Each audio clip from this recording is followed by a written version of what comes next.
click, buy, deliver. With remote purchasing from the two-time Motorcycle News Dealer of the Year, Colchester Kawasaki. Proud sponsors of Chasin the Racin.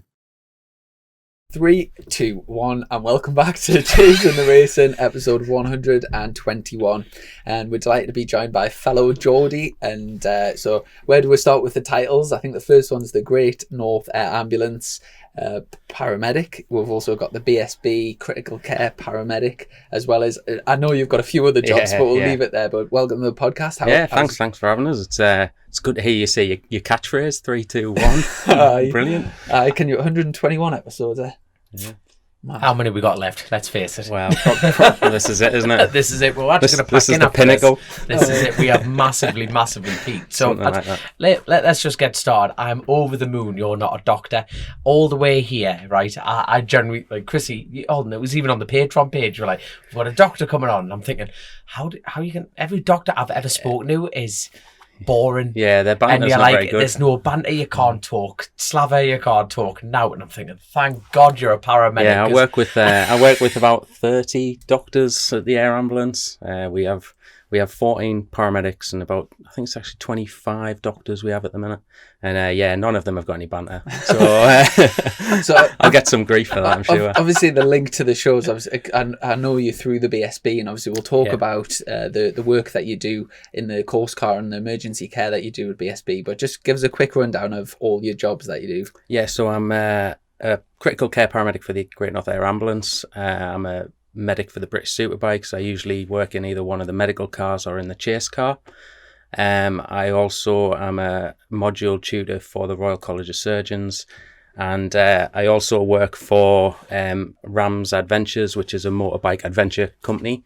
They do tours in sort of Southeast Asia, where I'm the medic on a motorbike for a couple of weeks touring around. Mm-hmm. So some glorious parts of the world. You're a busy medic. I try to be, yeah. In life's short, you've got to do as much as you can while you can, haven't you? And as well as the BSB as well, I know you do MotoGP and World Superbikes when it's here. Yeah. I did Silverstone. I was in chase car at Silverstone for the MotoGP, which is an experience. But that's a hell of a buzz, like. Yeah, it's pretty special. The drivers of the chase car have just got no vehicle sympathy. They just hammer it around the track after the bikes, making sure I'm trying to do their best to make the medics sick in the back, I think. But no, it was really, really good. Last British Grand Prix for Valentino Rossi, and you're on the grid with him, it's a pretty special thing to be, isn't it? Was a part of you hoping he'd fall off? No, I was saying this. See how professionally he turned there, Chrissy goes, say no. You can see his eyes say no. Come on, a little. I was saying to Chrissy, like, what what you hope for is a safe weekend every weekend, because we all do it because we love racing. We love being part of something pretty special, which is the British Superbikes or the MotoGP. It's a privilege that not many people get. But if someone was to fall off, you've got to have the confidence to know that you're going to, whatever you come across, make the situation better for them. And if it happened to be Valentino Rossi, well, then that's who it was. Quick selfie, your legs hanging off. But they are, son, right? They are. Just smile, Rossi, for God's sake. To be fair, there wasn't that many crashes at the MotoGP. No, it was pretty safe. Good round, good weekend. Did you get to sort of work on anybody? No, I just enjoyed the weekend racing. To be honest, from front row seats, it was brilliant. It was really good. Okay, he got a front row seat. What about you? You actually ventured down there, didn't you? I went down just because we were at Anglesey for the last podcast that we did was recorded on the Saturday. We're in time travelling mode, yes. And I got up early on the Sunday morning and travelled from Anglesey down to Silverstone.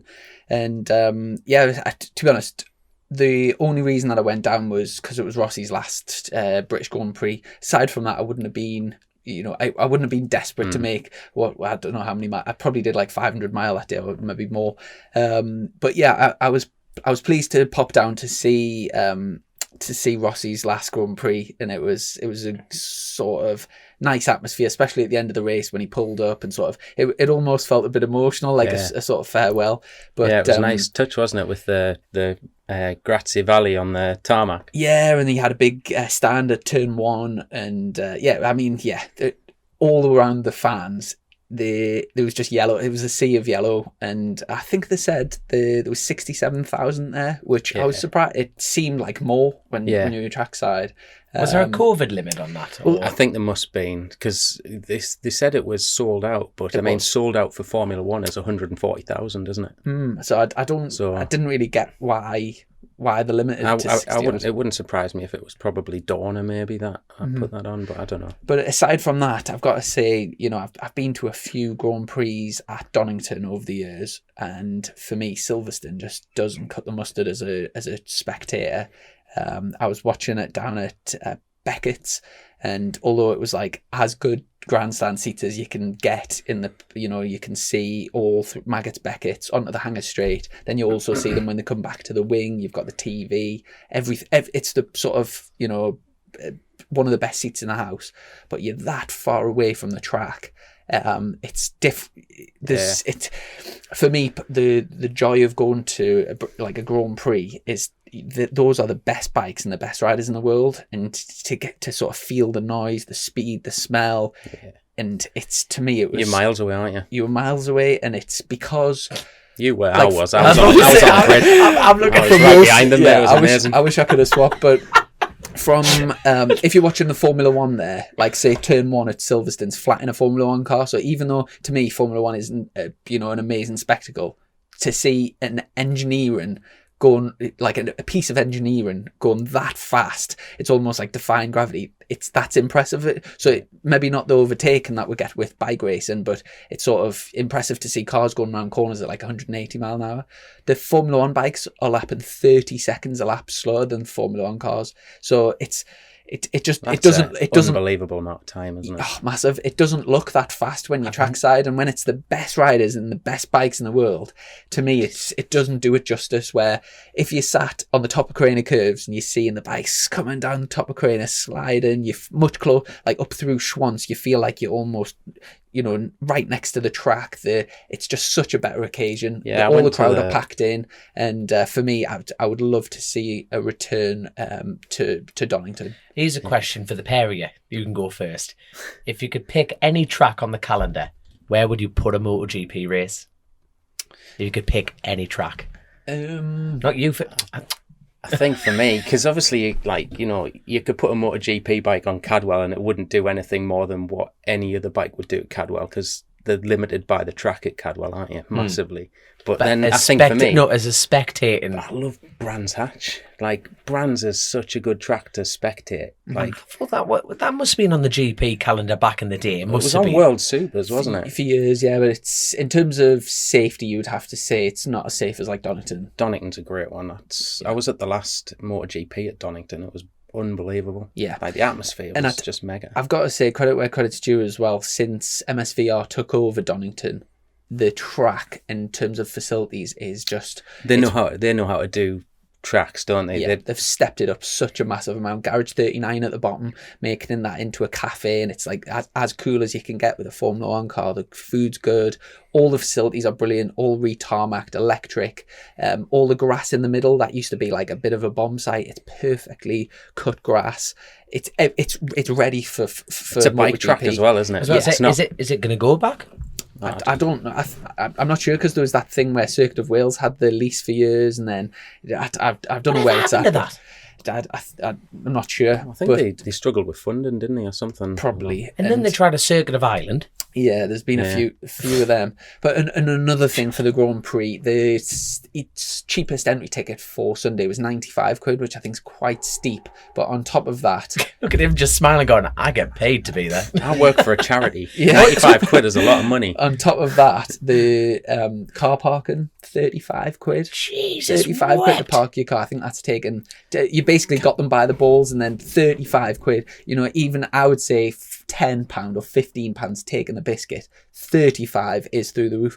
And I was very fortunate to get a ticket from a friend, but when I turned up... son, did you have to go? But I'm changing my career. Yeah, but when I Is that Chrissy from the podcast? Oh yeah, got a ticket for you. Rolling in the cheddar, that boy. Perks of the pod. cheddar. But anyway, Perks of the pod. Oh, when there's my ticket. when I went to get there, you couldn't buy a parking ticket because it was sold out. So I'm expecting a fine, which will be 55 quid. So yeah, I thought that was taking the mick a little bit. I love this. The amount of listeners who have paid over the 100, over the 30, and you're whinging about a 55 ticket. Grandstand tickets were 100. Well, I just think, if it was a family, like let's say if it was a family of 5, so like say my mum, dad, and me and my 2 sisters went. That is an unbelievably expensive day out. If you're getting grandstand tickets, it's like 150 quid. Should have added camping in as well. I think it was about 70 quid per head, not per plot. I think it was 70 quid a head, and I think you paid for... And they had 67,000 people sold out. And that was per head per night. Mm-hmm. And on top of that as well, the... so they've made some money. Yeah, Come road racing, you don't pay now. You can't really get any food or anything for less than like a tenner. I don't drink alcohol, but I know alcohol prices were like through the roof there. To me, it was... there was... And to be honest, to be perfectly honest, I don't think Silverstone gets the best out of the race, and it was a bit of a parade. And in all honesty, the races were average at best, to be honest. This is what makes the sort of British Superbike series and the support races probably the best. For me, you've got Worlds, obviously, which is now getting a bit spiced up with, Top Rack, Redden, Johnny Ray, but MotoGP's kind of lost its way a little bit, and I think what they've done with the British Superbikes and the support races has just made it the best one to watch. Definitely, yeah. You get so much more for your money going to because the schedule's so tightly packed throughout the day. There's so much good racing in all the classes. It's... I've got to be honest, one of my my favourite parts of the day was pulling into the circuit and all the we're stuck in traffic and all the bikers come through and seeing there was loads of people with like the girlfriends, the wives and the kids on the back. Who didn't want to be there. And flying Not through. all on the same bike either. Yeah, all on, like leathered up and like there was revving the engines and stuff. And I thought it's great to see like a community of bikers together. But for me, get it back to Donington and it'll be 10 times better. One positive, which I've got to say was the best. This was the best thing I've ever seen coming out of a racetrack. They closed all of the roads coming in, like heading towards Silverstone. So pulling out of Silverstone, there's 67,000 people there. And literally not one bit of traffic to get back to the M1. I hit no traffic getting out. It was unbelievable. So superb. I've got credit where credit's due. The road management is top notch. The rest of it wasn't too good. I don't know. I had a great view. I had a great time. I bet. And I was going to say, you haven't even answered the question. You went Brands Hatch. If you're going to put a MotoGP track, for me, Donington. Literally, you're sold on Donington. Yeah, I think the racing's great there. I think it's got a bit of everything: fast flowing, undulating. It's got the hairpins. Some of the, I don't know if it's just because I remember watching Rossi there as a kid and it was mint, but I think it needs to go back to Donington. For me personally, Three Sisters. I thought he was going to say Scarborough. Oh yeah. Imagine that. That would. Would be hellish. Obviously, you touched on World Superbikes. We've got loads of juicy gossip about that. But just before we get into that, let's just talk about you for a little bit and because you've got this unique experience of having a paramedic who works at the race and on the show. What was your steps to getting into that? Yeah, I mean, I starting off at the beginning, I sort of kind of fell into being a paramedic. My dad was in the fire brigade, and I kind of didn't really think I was smart enough to go to university, so I didn't, and I just got a job. And then I thought, well, I need to actually do something when I turned 21. So I thought, take a drink. Yeah, mate. Yeah. So I applied for the 3 emergency services, but the fire brigade weren't recruiting. So I applied for the police. They never got back, and then I applied for the ambulance service. You're far too nice to be a copper. And then I got onto the patient transport service, where you're sort of taking, people to their appointments, and that was great fun. That was. I had a trip to where I was taking people to one of the local units, and I had all of these people singing Blading Races on the back of me bus going to hospital. It was superb. And then got onto the emergency side through that, and through a guy called Ian Ems, who did my advanced driver training. He worked at Croft, so I got on with him, got into working at Croft. My dad's had bikes all my life, and I had one at the time. What was that then? My bike? Yeah. I had at the time, well, my first bike was an SV650, which I had 3 months and threw under a Mercedes. My second one was a ZX. Was that the shining light thing? Yeah, I didn't even have any pictures of it. I can't. You're joking. I didn't have it long enough. Then I had a ZXR 400 with the Hoover tubes in black and pink because it was all I could afford after I'd binned my first bike. And then I got my favourite bike I've had was the last of the carburettor Model R6s. Ooh. It was mint. I turned that into a track bike, but I loved that bike. So I had that at the time. I was about to say, so you like did you start racing or no? Just the odd track day here and there. Was this while you were training to be a paramedic as well? No, it was a bit after that. It was after that, right? Yeah, I think because I got into the track stuff with working at Croft, then I met Heike, who's the CMO at Croft. She's the CMO for the BSB. CMO, let's take this abbreviation. Chief Medical Officer, there we sorry. So she runs the medical cover for the British Superbikes. Get on great with Heike, and from there sort of got on into the British Superbike paddock. And that kind of, because of the kind of stuff you see and the stuff you do with motorsport, that kind of almost padded out my CV a little bit to get onto from rapid response on the ambulance service to go into the hazardous response team for the ambulance service, which deals with specializes in trauma. It does your safe working at height stuff, your confined space rescue, all of your sort of major incident type stuff. And from there, I then got onto the helicopter at the Great North Air Ambulance Service. So it's been a sort of steady, but a lot of that has come from the motorbikes because of the experience it gives you. You're dealing with quite regularly significant trauma that you just don't tend to go to on the road now because vehicles and whatnot are so safe. And obviously motorbike racing is one of those last sports, those last free will to kind of do something dangerous, isn't it? Yeah.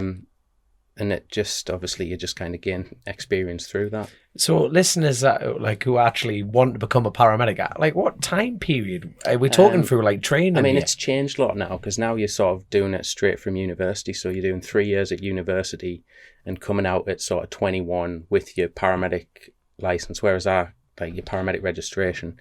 So can I dull it down a bit, like an apprenticeship scheme? Is that still an option for people? Or in some services, yeah, where you can do 2 years apprenticeship with an ambulance service essentially and come out as a paramedic, but you won't come out with a degree. You'll come out with a paramedic qualification. So to be at your level, you need degrees. It's getting that way now. Right. A lot of the services, the air ambulances around the country now are asking for sort of master's level, which I sort of got a couple of years ago.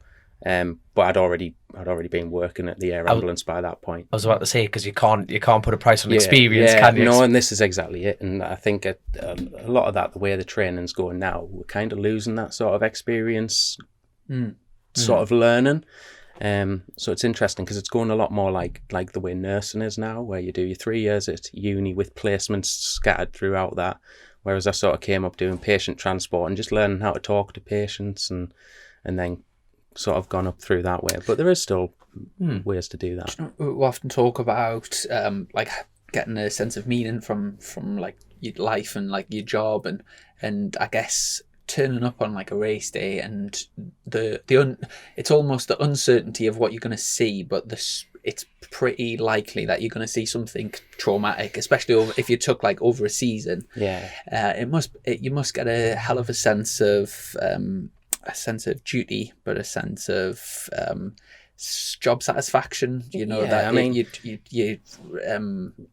The potential to save lives and to make a big difference. Yeah, I mean, like you say, fortunately again with the likes of helmet sort of leathers now, the technology in them is just unbelievable, and riding on tracks now, you've got particularly like Silverstone, you'll slide. You're more likely to get burns from sliding than anything else. Mm-hmm. We all get into the working for the British Superbikes as the medical team because we all love bike racing. Primarily, that's why we all do it. And when you're part of that medical team, you're part of that paddock.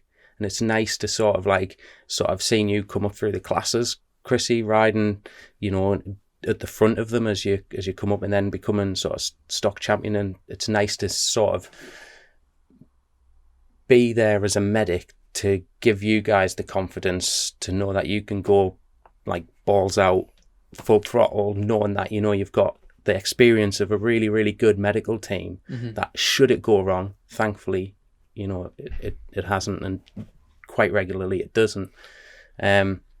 Then you've got the support there to make a difference to your outcome. See, now unfortunately, I've actually been on the operating table a couple of times in a few crashes, which has been devastating. And the first thing you really scream when you come round is, "Don't cut me levers!" And I generally looking at you, I generally I'm think a motorbiker as well, so I do know that. I was about to say, because I tell you what, I remember like Castle Group, I bust me back, made a right mess of myself, and this is couple of years ago, and this woman was there primed, licking her lips, tearing up, going, "I'm going to cut his levers, I'm going to cut his lever," and I'm there in a neck brace going, "Don't cut me levers, don't." And this woman was like, her moment was there. So did you have surgery on your back, did you? No, just broke the thing. I mean, it's one of those things, isn't it? 6'2". Do me best not to cut your leathers, but if you're talking sort of like potential spinal injury, the last thing we want to do is move you. So you're just going to like get the scissors out. Sorry, mate. Oh God, no! I know. Absolutely devastating. It must be a hell of an adrenaline buzz, like going off behind a race. Yeah, and knowing like you're on like anything can happen, and it's such a dangerous activity that you're watching in front of you, just waiting to jump, spring into action. And it's different for different races. You look at the super stock, and there's regularly sort of 40 bikes, the stock 6s or the stock 1000s. And you're there in a car behind thinking, right, there's 40 lunatics in front of me wanting that one piece of tarmac into the first corner. Yeah. Like, it doesn't fit. So you just you can't help but you're sort of almost mentally preparing yourself for what may happen. All really good riders, thankfully, and in the British Superbike, I mean, and all of the classes leading up to that, you don't just get into those classes. You've done a fair bit of an apprenticeship usually before you get into them. Mm-hmm. So they're all really experienced, even the junior classes. But then that brings in another element. You've actually got kids here racing around bikes. You can't help but deal with them the same, but they are different. They're different sizes of equipment that you need, but you've got sort of 40 bike riders, and when you're a chase car, you don't have the time to, when I'm in my day job, you have time to process and mentally prepare for what you're going to, because there's maybe the job comes in, you've maybe got an 8-minute flight, 4 minutes to lift, so you've maybe got nearly 15 minutes really before you get on scene to go, right, I've got a 12-year-old, this is my calculations for a paediatric of that age or size. This is the injuries I'm expecting from what's going on. When you've got 40 bikes in front of you, one goes down, takes 4 others down, and you're right on top of the incident. You don't have that time to mentally prepare. So you need to kind of give yourself that time. So I've got to ask, and I'm trying to think of the best way to structure it. Like, now, how long have you been working at BSB alone? Just BSB? 12 years. 12 years. Yeah. Now, you can imagine, like you said, you've been following Chrissy throughout his career, and like a lot of other competitors, does that make your job harder, being theoretically more emotionally attached? A little bit. I mean, a little bit at times, but I think it almost motivates you a little bit to do more, to be that person who can make a difference, because you're invested in, like, working for the British Superbikes and being part of that paddock. You feel invested in all of the riders that are there because you give a shit, you care. Yeah.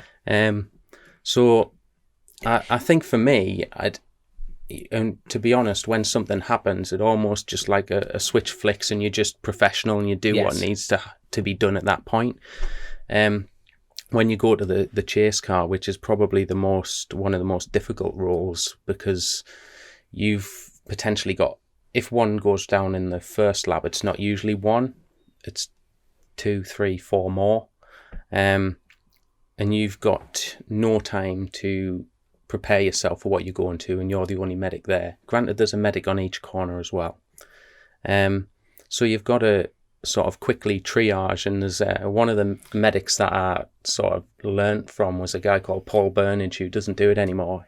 He always said to us, when you're on chase, park a few meters back, so maybe park 20, 30 yards back in the chase car, and have a sort of slow jog to the scene. It gives you a time to count the bikes, count the riders, does the number match, assess the triage, the different riders that are there, he's up and walking, he's lying down, he doesn't seem to be moving, he's holding his leg. It gives you that opportunity to size up the scene and assess what you're going to do first. Is it? Wow. Am I right in saying, so if that is the case, say 3 were down, if one was clearly in pain, and there was one that was not making any noise, is it? It'll be a good thing if they're in pain, type of thing. You're not picking them by manufacturer. Like I'm the Yamahas. He's a Kawasaki. I'll leave him for the minute. So the emergency would be. It depends, because obviously someone could be quiet because they're unconscious, or they could be quiet because they're collecting themselves. Yeah. The other thing when you work, shit. Well, exactly. You all have that moment, don't you? It's almost impossible as you're running to know exactly which is the most serious, isn't it? I high-sided at Clearways on a track day, and I sat there going, winded. No, I'm all right. I'm okay. But you have that moment where you're just kind of stationary, don't you? You're just like, imagine you rolling over, seeing someone jog towards you, be like, wait, run! Yeah, I know. Smoking a cigarette, assessing. Like I say, it's different if there's one rider down, you just want to get there. Yes. Yeah. But when there's a few, you need to almost have that sort of condor moment where you're just like, hold on, pause, take in what's going on, to just improve your sort of situational awareness and move forward. Mm-hmm. Rather than just running to multiple and not doing anything. You need to be quite calm and collected and obviously it's methodical. In that situation, it's a very traumatic experience that most people would never, like, not in your line of work, most people wouldn't sort of ever deal with, or hopefully never deal with or come into contact with. Do you just deal from experience? Do you, a little bit like the racing, do you just learn how to sort of channel your emotions so you stay? Yeah, I think a lot of that, and that's different again at the superbikes, because there is sort of added pressure there because there's thousands of fans. There's TV. Granted, they never really show you on the TV when you're doing medical care. They're really, Eurosport tend to be really good with that, and the sort of British Superbike sort of organisation, MSV, are brilliant at managing those sort of situations. But when I did a bit of a research, like not long ago, the last sort of normal year pre-COVID was 2019.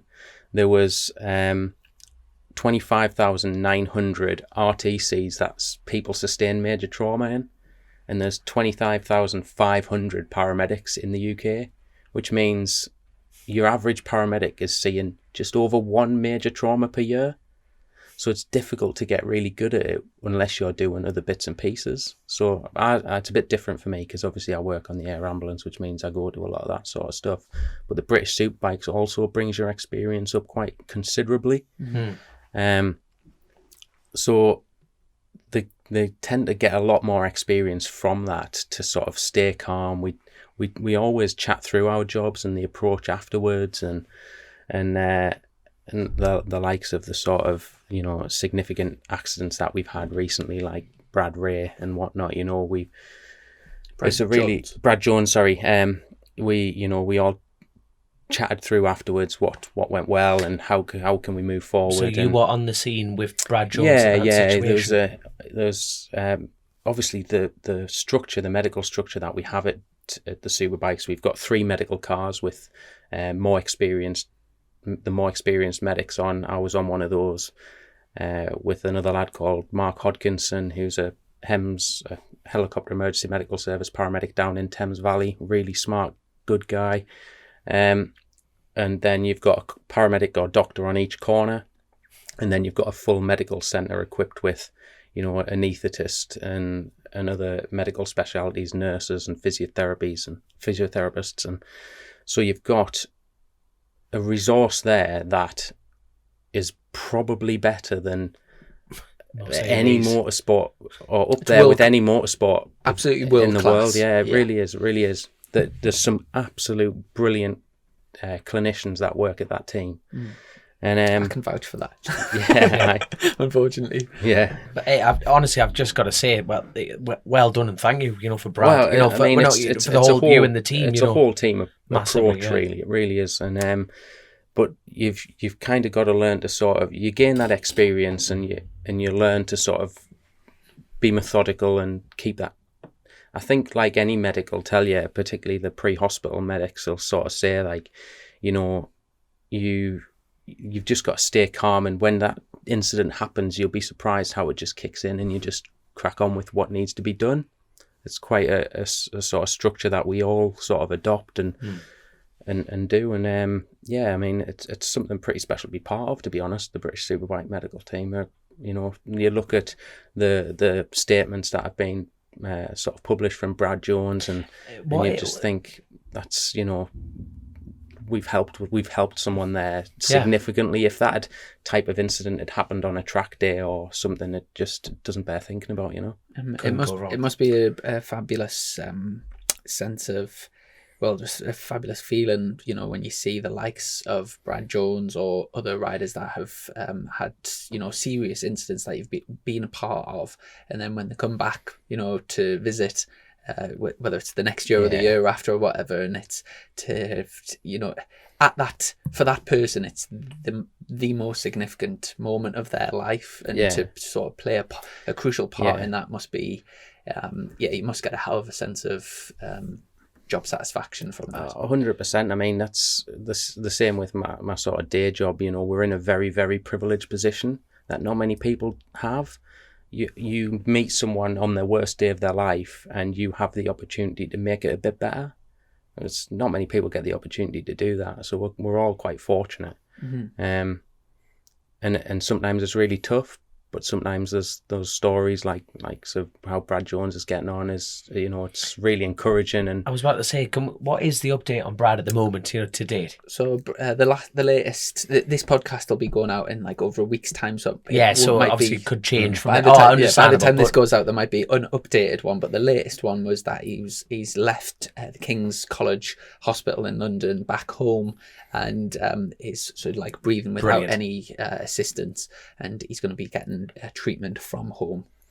So sending our best wishes to Brad. Absolutely. And I've seen a few things on social media where he's I know Wilf had a thing on about he'd either replied to him or he'd like read his message or something, and he's definitely making very good progress. So from us all, really sending our best wishes as well. And I look forward to that. Yeah, I wouldn't care the day before that incident. I always take my bike to the superbikes so I can, because the tarmac's unbelievable. I'm a roadie as well as a mountain biker, but I always do a couple of laps on an evening. I'll check my Strava segments, and I was just behind Brad Jones on them. He is fast, man. He's fast on a push bike, that boy. Yeah, I know Brad does a lot of he lives and does a lot of training with Scott Redden and Fraser Rogers, and Scott and Fraser have done an unbelievable job of raising awareness, raising money, and there's if anyone else is wanting to make a donation, if you go over to either of their social medias, there's a Just Given page, I believe, and or a GoFundMe page for Brad's treatment. Fantastic. It's like bringing the whole, it's really from an awful event like that, it's really brought the community of the paddock together and all of motorsport, hasn't it? And to see the outcome, him getting better, and it's brilliant. And like you say, echo what you said there. Just wish him a speedy recovery and hope to see him on that push bike soon and try and get in his toe. Sorry, before we move on from this, you're talking about, in the air ambulance every day, you're meeting someone on the worst day of their lives. I've got some mates who are paramedics, and they've decided to leave. They haven't gone into the motorsport segment of it, and you know what? They've had some right shitty stories. I mean, like people screaming. You see them on nights out, man. People screaming at paramedics, busting up ambulances and stuff like that. And you think, what's wrong with people, man? And you must have experienced that coming through it. I did sort of 2 years on a double manned ambulance and 2 years on rapid response, And is that in the area? In the northeast, yeah. So I was based in Chester, Weardale initially, then Chesley Street, Stanley. That's a bit of an extreme. Yeah, Weardale. I think they were struggling to get people to be based up at Weardale because it was so far to travel. So they just put the newbie up there. But it was great because I got the chance to do all my uni work and stuff. It was a bit quieter. But yeah, it's worse now than when I was on the road. Obviously, you know, it's like everywhere, like violent crime is just massively increasing and just increasing the workload, and they've got it really hard now on the road. They are battered for 12 hours on the road on an ambulance now. It's a really tough job. This is such another hard question to answer, but if you could put a pin on it, why on God's green earth has it become violent and dangerous, borderline dangerous to be a paramedic or fire service or police? I don't know. Police I mean, give you speeding a tickets. A lot of it's like alcohol as well. But I mean, I was a happy drunk. I always came home skint because I'd bought everyone a drink. But people aren't like that anymore. We're going for alcohol for a drink. We no bother. It must be very difficult to sort of compartmentalize. Is that the right word? Yeah.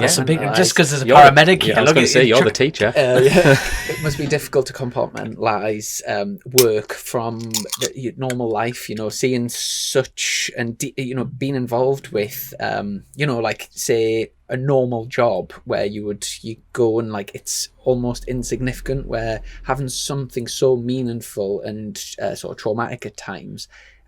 Do you find it difficult to switch off? I think there's everyone has different coping mechanisms for stuff like that. For me, vodka. Yeah. I'm not. I might be from the northeast, but I'm not an alcoholic. No. For me, it's about having the like a good relationship with your colleagues and being able to be honest and open. It's about culture, really, about being able to go, that job, what did you think? I didn't think it went well. I thought I could have done better at this. I could have done better at that. And then going, right, well, let's take that forward into the next one. But actually, you did this really well. I never thought about doing it like that. And you take the wins where they are. Some of the wins are really small, but you can learn from a lot of the stuff you do. But you need to remember that, everything you're doing, you're in a really difficult situation. You're doing everything in that moment to the best of your ability. And sometimes circumstances and injuries are, unsurvivable, and it's really, really difficult. But you've got to take the wins where you can get them. I think in this job, you've done your best. That's where you take it. You take the positives from knowing that you've done everything that could be done for that person, rather than. I'm not having a go here at all, far from it, but how much staff turnover do you see in your job? I mean, people who think, I want to go do that for a living, and then they jump in the deep end and go, you know what?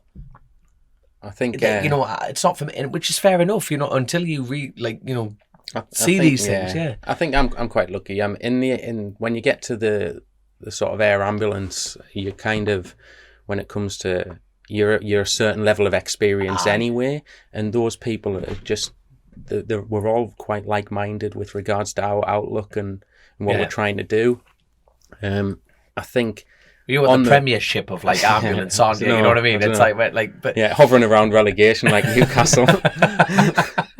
But I think on the road, it's like on the ambulances now, it's just a really, really tough job, Yeah, and I guess this could go both ways, but sort of seeing what you see on a daily basis in your general outlook on life, you could sort of go two ways. You could think that you could see some serious things and think, I'm more risk averse because I don't want this to happen to me, or you could kind of think life can be gone, or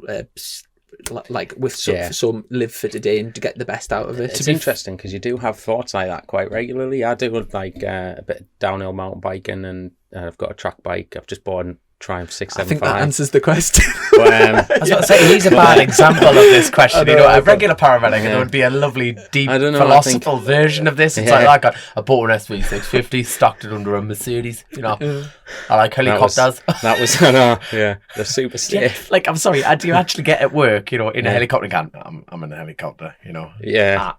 I'm in a helicopter. Well, we fly over the best part of the country as well, don't we? The northeast. Or do you avoid Sunderland? Yeah, yeah. Not always the best part of the country. Do you think along those lines? And yeah, you do. And I think you'd be mad not to. Like, you go to, been to stuff where, like, motocross incident where it's been nothing specifically. He's just landed funny and now he can't feel anything below his waist, and you just think, I've had a bigger crash than that on my mountain bike and I've just been lucky. It can happen, but I mean, I think if you lived every day thinking about what could happen, you'd end up missing out on everything that you can do and achieve. And you can tell from speaking to you and your Instagram, you can tell you're a doer. And, like, I think that it's very much in the bike racing community. I think paddock fans, people who are into bikes tend to be sort of get up and go people, and like sort of take life by the absolutely by the scruff of its neck. And that's the same with the BSB Medical team. The people who I go track day with are the BSB medics. So we were all kind of like-minded and a similar sort of outlook. The crack always looks good in the bar and on the campsite, and that it's a proper community in it, the medics, and it's a great for people that are medics but maybe just in hospitals and stuff that might want to get into it. Is there a contact or like? Yeah, so if you go to sort of bsbmedical.co.uk, you need to be sort of either qualified paramedic, doctor, nurse, or physio. Or radiographer, because we do our own x-rays and stuff there, with a couple of years experience. Shout out to Ruth. Shout out to Ruth, yeah.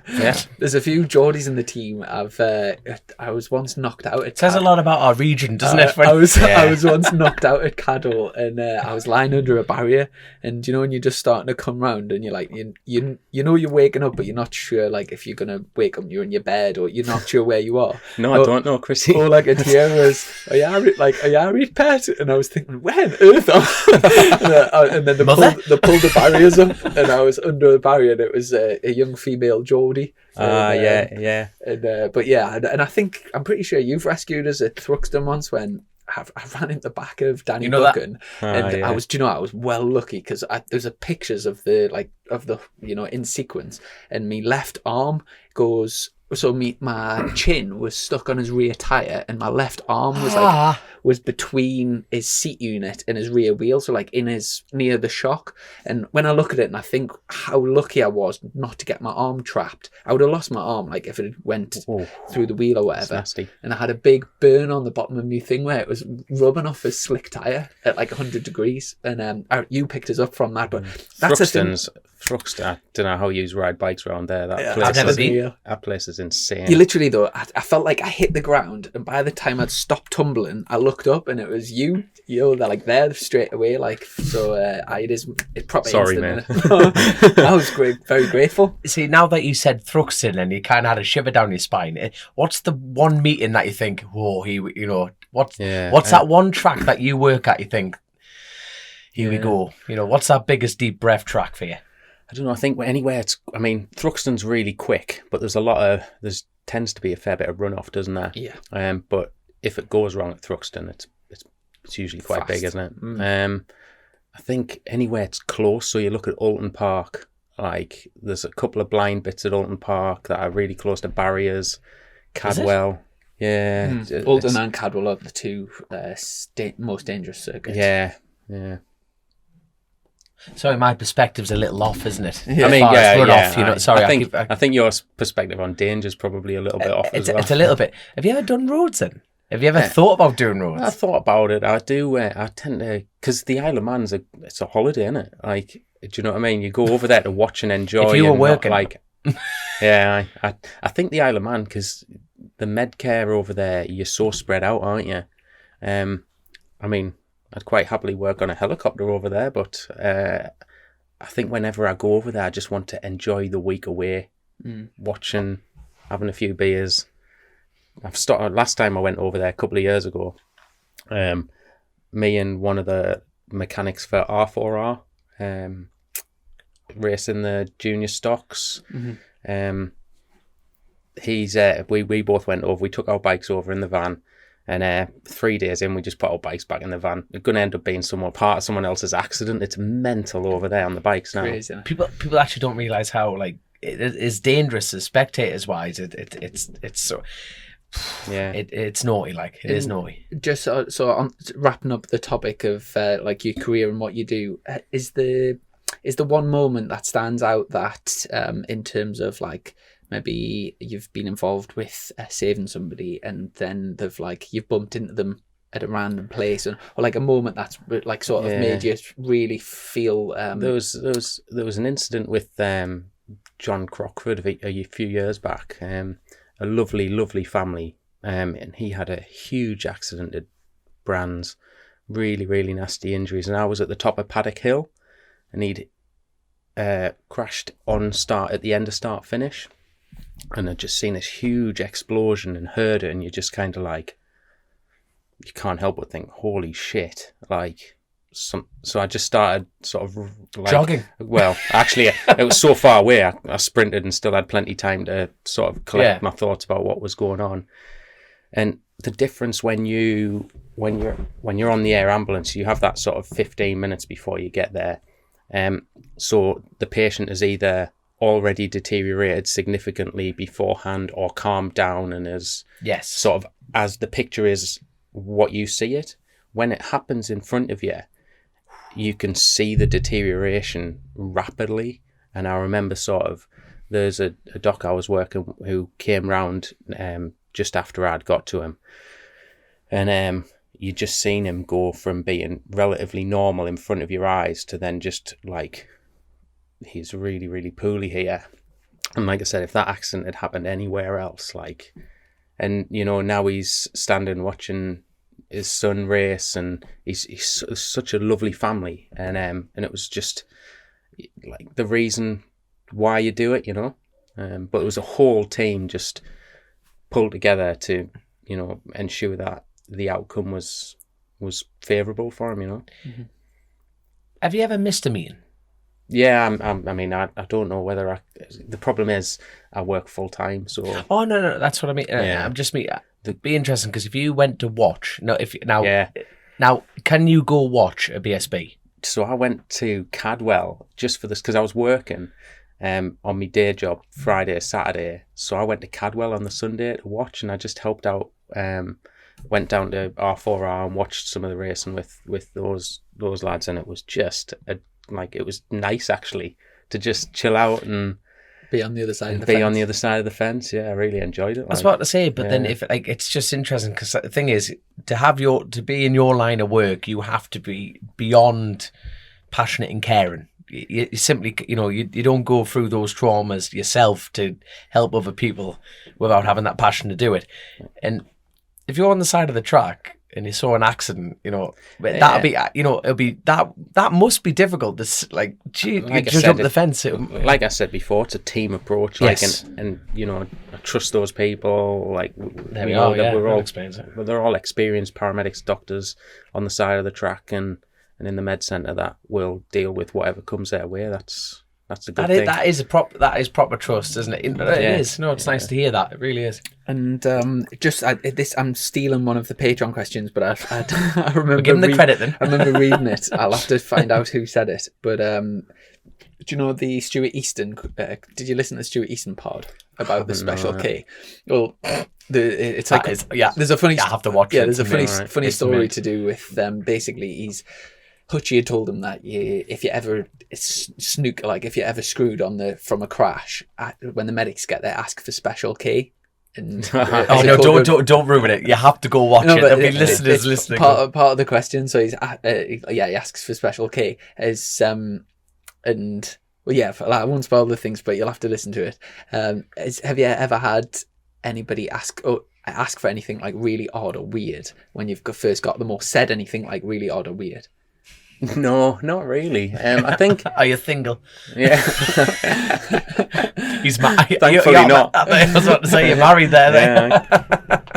Yeah. No, not really. I think it's one of the important things to do as a medic is to gauge the situation a little bit, because when you crash, the last thing you want is someone sort of kind of all over you, kind of like talking to you when you're clearly relatively okay, a bit pissed off, and you've got to kind of like gauge the time to speak, and because the adrenaline is so high, getting actual pertinent information from someone who's hyped up, it's that fight or flight, isn't it? And so you've got to kind of like almost let the situation calm down a lot of the time before you kind of chat to them. And someone from work coming to pick you up or something.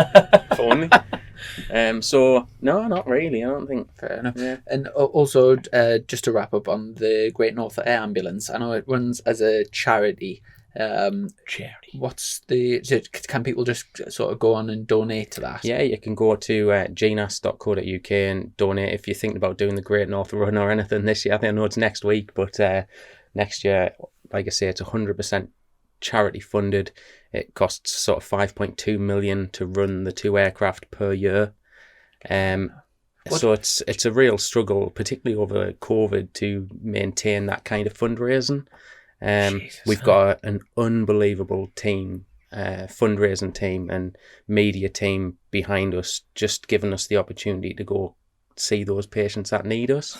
But it's a struggle. It's real difficult in this time, in this sort of current climate, to raise money. So anything that people can donate or do for the air ambulance, your local area. I know this goes out nationally, but if you're in the northeast and the northwest, we cover the Lake District. We cover East Coast to West Coast, sort of Yorkshire to Scotland. So it's a pretty big area, but a lot of people are vouching for that last pound in people's pockets at this time of year, and people are really struggling with COVID, and so it is just a struggle to get the fundraising. But the team we've got are unbelievable at work. Do you land over at Birdie's place over in? Yeah, that's where we're based. Our second aircraft's based at Langwathby, where Paul Bird's team's based. Yeah, it's the same where he takes off from, isn't it? Yeah. You ever put the wrong red top on before? You know what I mean? I tell you what, he's Paul Bird Motorsport saving me. Clear, boof. A couple of years ago, I was doing a shift over there, and when Shaky was racing, and I bumped into Birdie in the hangar, and I was just chatting to him about bikes, and he was like, "Come in here and have a look at this," and he was so like class. He was so motivated about it all, and because he'd just gotten this swing arm from the Ducati manufacturer, and he's just like, he was proper buzzing about it. It was really nice. But yeah, we're quite lucky. We have a good relationship with Mark and Paul. We have our Cumbria base based on their site. With the Lake District inherently being for like sort of, what's the word, like swingers, adventurous sport and thing, and obviously you've got all of the hiking and the water sport. There's loads, isn't there? So I bet you. And I think this year, because of everyone, no one's going abroad. I think they normally have about 40 million visitors to the lakes over the year. I think they're expecting like 90 this year because of. You can't get anywhere booked in that, can you? Yeah, you just can't. So. Mind for me, it's like the most beautiful part of the country. Like, I absolutely loved over there. Do you know, like, say if you can't land on a mountain, do you have to go down on a zip wire?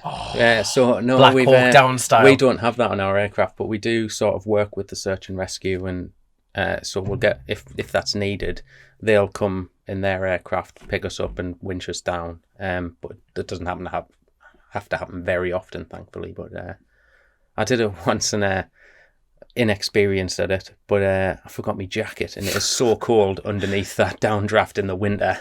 But no, it's a beautiful place to fly over. But I've not been over to Langwathby for a little while, so I've not had the chance to have a bump into Birdie and look around the shop. And hey, never say never. This is the show that makes dreams come true. There you go. But I'll tell you what, before we move on to like the World Superbike crack and everything like that, come on, you've got to give us one funny story, for God's sake. It doesn't even have to be a part of the motorsport.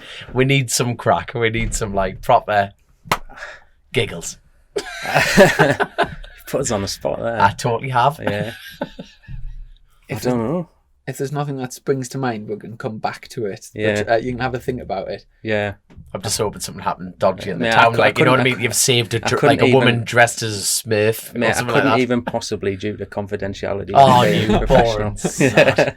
And It's Chasin the Racin. There's nothing professional about this I whatsoever. suppose no one listens to these, so Exactly, it's all that's right. it. And no one listens to it, so you might as well tell her the story. I just hope you've saved like a bloke dressed as a nun or something like that, where a divinar, like a party popper up his arse or something like that. It is interesting when you're driving around on a night shift on the car in Newcastle. Some of the sights you see, it's pretty impressive. You'll know what it's like on a night down the big market in Newcastle. It's pretty spectacular. Definitely waiting for the tourist board. Yes, so there you go. Well, I tell you what, we've got a few things to go through. So there's been World Superbikes over at Magny-Cours in France. We've already done the MotoGP. There's been BSB at Snetterton at the weekend. We haven't really talked about the Snetterton side of it. No, not at all. And also, you were at Anglesey the week before, so that's kind of what we've got left to talk about. Do you want to start with anything in particular? Anglesey? I tell you what, now that we've got the paramedic in front of us, I'm going to have to look for the names here. Unfortunately, Thundersport there was 2 airlifts, like down at Anglesey, and in the 600 class we've both got Michael Coxon and Brandon. I'm getting this name wrong. David Stewart, who runs part of Thundersport with Bernadette, like they do a fantastic job to keep everyone up, like in the loop massively. And there was an incident on the start line, but what is brilliant here, sorry, my low education and trying to read off an email is not going well. Like Michael Coxon and Brandon, is that McCabe? Okay, yeah. Oh, thank God for that. They put at the time, this was updated like a few days ago. Are both currently in Stoke University Hospital, which they were airlifted direct from circuit. Both riders are now conscious and aware, and both should make a full recovery in due course. So that is brilliant because Really good to hear. I'm actually good mates with Michael, and I didn't know he was involved. So yes, and best wishes. Best Right, wishes so to there They're we the go. terrifying ones, aren't they? You had was it like a stall on the grid or something? Did you have something like that where you just put the bike down, didn't you? Yes. I mean, so that is terrifying stuff. That, the start's the most. He looks ridiculous, but he did the right thing. Yeah. He did 100% did the right thing. Start's the most dangerous, definitely part of the race. Obviously, you've got all the bikes in such close proximity, and Did you see it done it in the 300 race? Probably it's like 3/4 way back, like Lizzie Whitmore, who does that race, and there was a crash.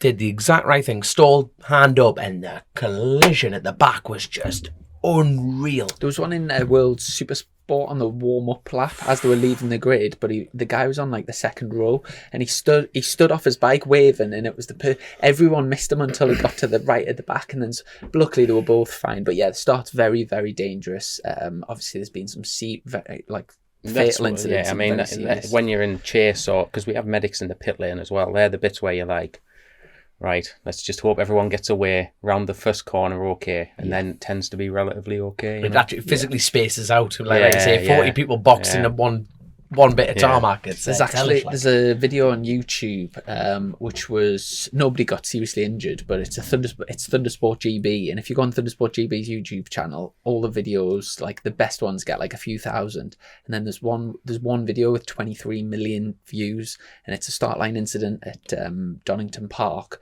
and it's amazing that there was no serious injuries. You know, but yeah, like you say, it's for me, if I was a parent watching, that would be the worst part of it. And the worst part for me that weekend was I knew that I had a problem, and I had to do something like 4 race starts, knowing that it, and going to the grid, knowing it's such a stomach churn, and it made us ill, to be honest. Yeah. And when I I ended up winning that race, and so that was a good day. But I was just pleased. I was just pleased to get home safe and sound that day. Sorry, I've lost me. Back to Anglesey. We'll go through Anglesey. You were racing with DC Racing. Yeah. So back with the DC lads, first time for a long time, which has been brilliant. It's always good. So I know the camp was split up. So you had Chris Barnes. He is the C in DC Racing. Shock horror. And then he was on the Super Twin. He was just shy of lap record pace. He was absolutely flying. And unfortunately, in the last race, our previous guest, Matt Late, Chris lost the front and Matt had to avoid him and slam on the brake, and they both crashed out. So that's match championship, and Chris was battling for the championship, so they're both gutted. They're both all right.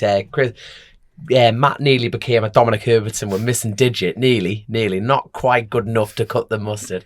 But Chris a bit battered up and bruised, but no, everyone was all right on that side of things. 600, Mike Norbury, he got his personal best times down, but the weather was phenomenal. And the thing about have you ever been to Anglesey? No, I haven't. No, it's one of those ones where it's about 6.5 hours from here, isn't it? Aye, on Camelback, it's 8 days. It's serious, man. It's a long way away from home, but like it's one of those places that, if you get the weather, well, you were down on the Saturday, weren't you? He was just pointing out all my flaws, and he got tired, and I was that crap on the bike, he couldn't write them all down, so he went off to Silverstone. But no, and it's one of those places that the view is unreal. It's like, I've never actually been to Spain, like, period, but like the views, it must be like a European track day in it, and it was just, there was no wind, it was perfect track conditions, people smashing out lap records and all sorts. And the thing about Thundersport, it is so fast. You know what I mean? That hasn't changed for years, has it? Which is fair enough. It's always been that class where people who can't afford British, that's the truth, but have got the skill and the talent to actually be at that level, and they just can't quite afford it. And that where do they go? They go to Thundersport, and it's. I think it definitely was like that, and I think. However, I think over the years, depends which class you're in, No Limits in some respects is... Oh, no, that's the thing. I think there's more, like, for example, I think in the 600 class, there's more... The pace at the front's probably similar, but there's more depth of field at No Limits. Yes. And I think that's probably prize money in the thousands as well. And again, prize money in the Pirelli thing. I don't know how you do it, like getting funds to race. It's so expensive. Just your tyre bill and stuff like that. It's just... Don't. It's a lot of trees, young'un. You ever been on a tree accident? You might see me one day. Yeah, maybe. Did you enjoy the weekend on the 1,000? No, yeah, it was good. It was just, I tell you what, like I've been doing Super Twin racing with the Cowtons, 600 racing with the Cowtons, classic racing with Davies. I've been very, I just work my bollocks off all the time to go racing, but hopping on 1,000, it just highlights how much of a different discipline that is. It's amazing. From 600 add 400 cc's, you have to ride those things totally different, and it's really put that fire back into us to go, right, I actually need to focus on this. And I can't thank Dean and Chris and everyone at DC. That it's like a little, we call it the DC village. When everyone gets together, it's just a proper gig. What was all it you're the time. riding for them? A ZX10. So it was actually Danny Kent's old bike.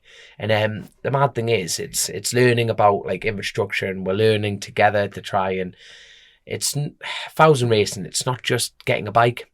You've got to get the whole package together, and we're learning that together.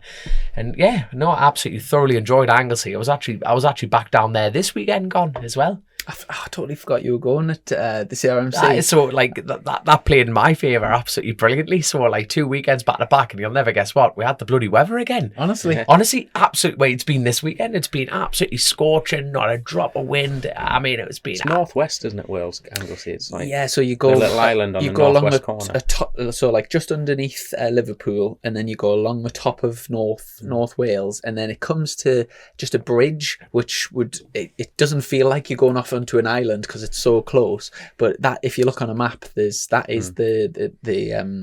one bridge onto the island, and then it's just it's very remote, but it's such a beautiful place. Are you still doing track days with all your busy timetable? I stopped for a while and sold I had a Hyper Motard which I sold last year, but I'm not really that bothered about riding on the road anymore. No, once you've done it, it's just no fun. Like you're either someone's either gonna knock you off, you're gonna lose your license. You're gonna lose your license, which I can't do for my job. It's just not worth it. So I bought a 2009 Triumph 675. Honestly, you've got to get to Anglesey. It's one of those tracks. It's like, I know this is a bit of a cliche. It's easy to learn and to enjoy, but hard to get it right. It is a small track, but when I remember going back, I've been around there once on a classic, and I did a track day on a big bike. This is like 3-4 years ago. I went there and I'm thinking, it's a massive lap. It's not like it's proper technical. The 600s are doing the same times as the big bikes. All right. It's proper. No, it's brilliant. You've got bank corners. You've got like a Laguna Seca the budget version of it, but like coming down in the corkscrew in Wales, but it's outstanding as a track, and we've talked about it a few times on the show and how BSB can't get there because of access issues, but it is fantastic. It really is. Cause I forgot that you were doing the CRMC. How did the weekend go, like results wise? It went really well. Actually, as far as classic racing, we haven't been to a single meeting that I've broke every lap record. You include my own lap records. So same fashion again, broke the lap records, and I'm actually 350 British champion yet again. With one round left to go, and that's at hopefully Sunny Croft, where I've found out before the show got going. Yeah, I'll be there, mate. You're jumping in my the dad's deep end. going to come and watch as well, actually. Oh my God. It'd be good to see. I love the classic bikes. I haven't been able to get to Croft or any of the classic rounds much in the last couple of years, but they're just something else, aren't they? The sound and the smell and Have you been to a CRMC though? No. I tell you what, right? I'm not just saying this. Now I'm going to be blunt and very honest. The grid is split. Have you been to a CRMC yet?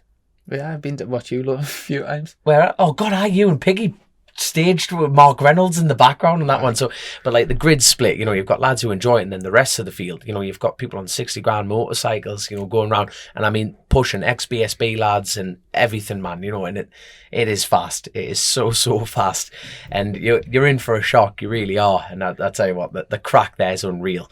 Yeah. I mean, there was like a 60th birthday party for Harley Russian and Kelly's dad there. So happy birthday yet again. And people were swan diving, picnic tables, smashing them, and people were doing push-ups and all sorts, like getting drunk, and it was just mint crack, man. And the racing is fantastic. You'll love it. You really will love it.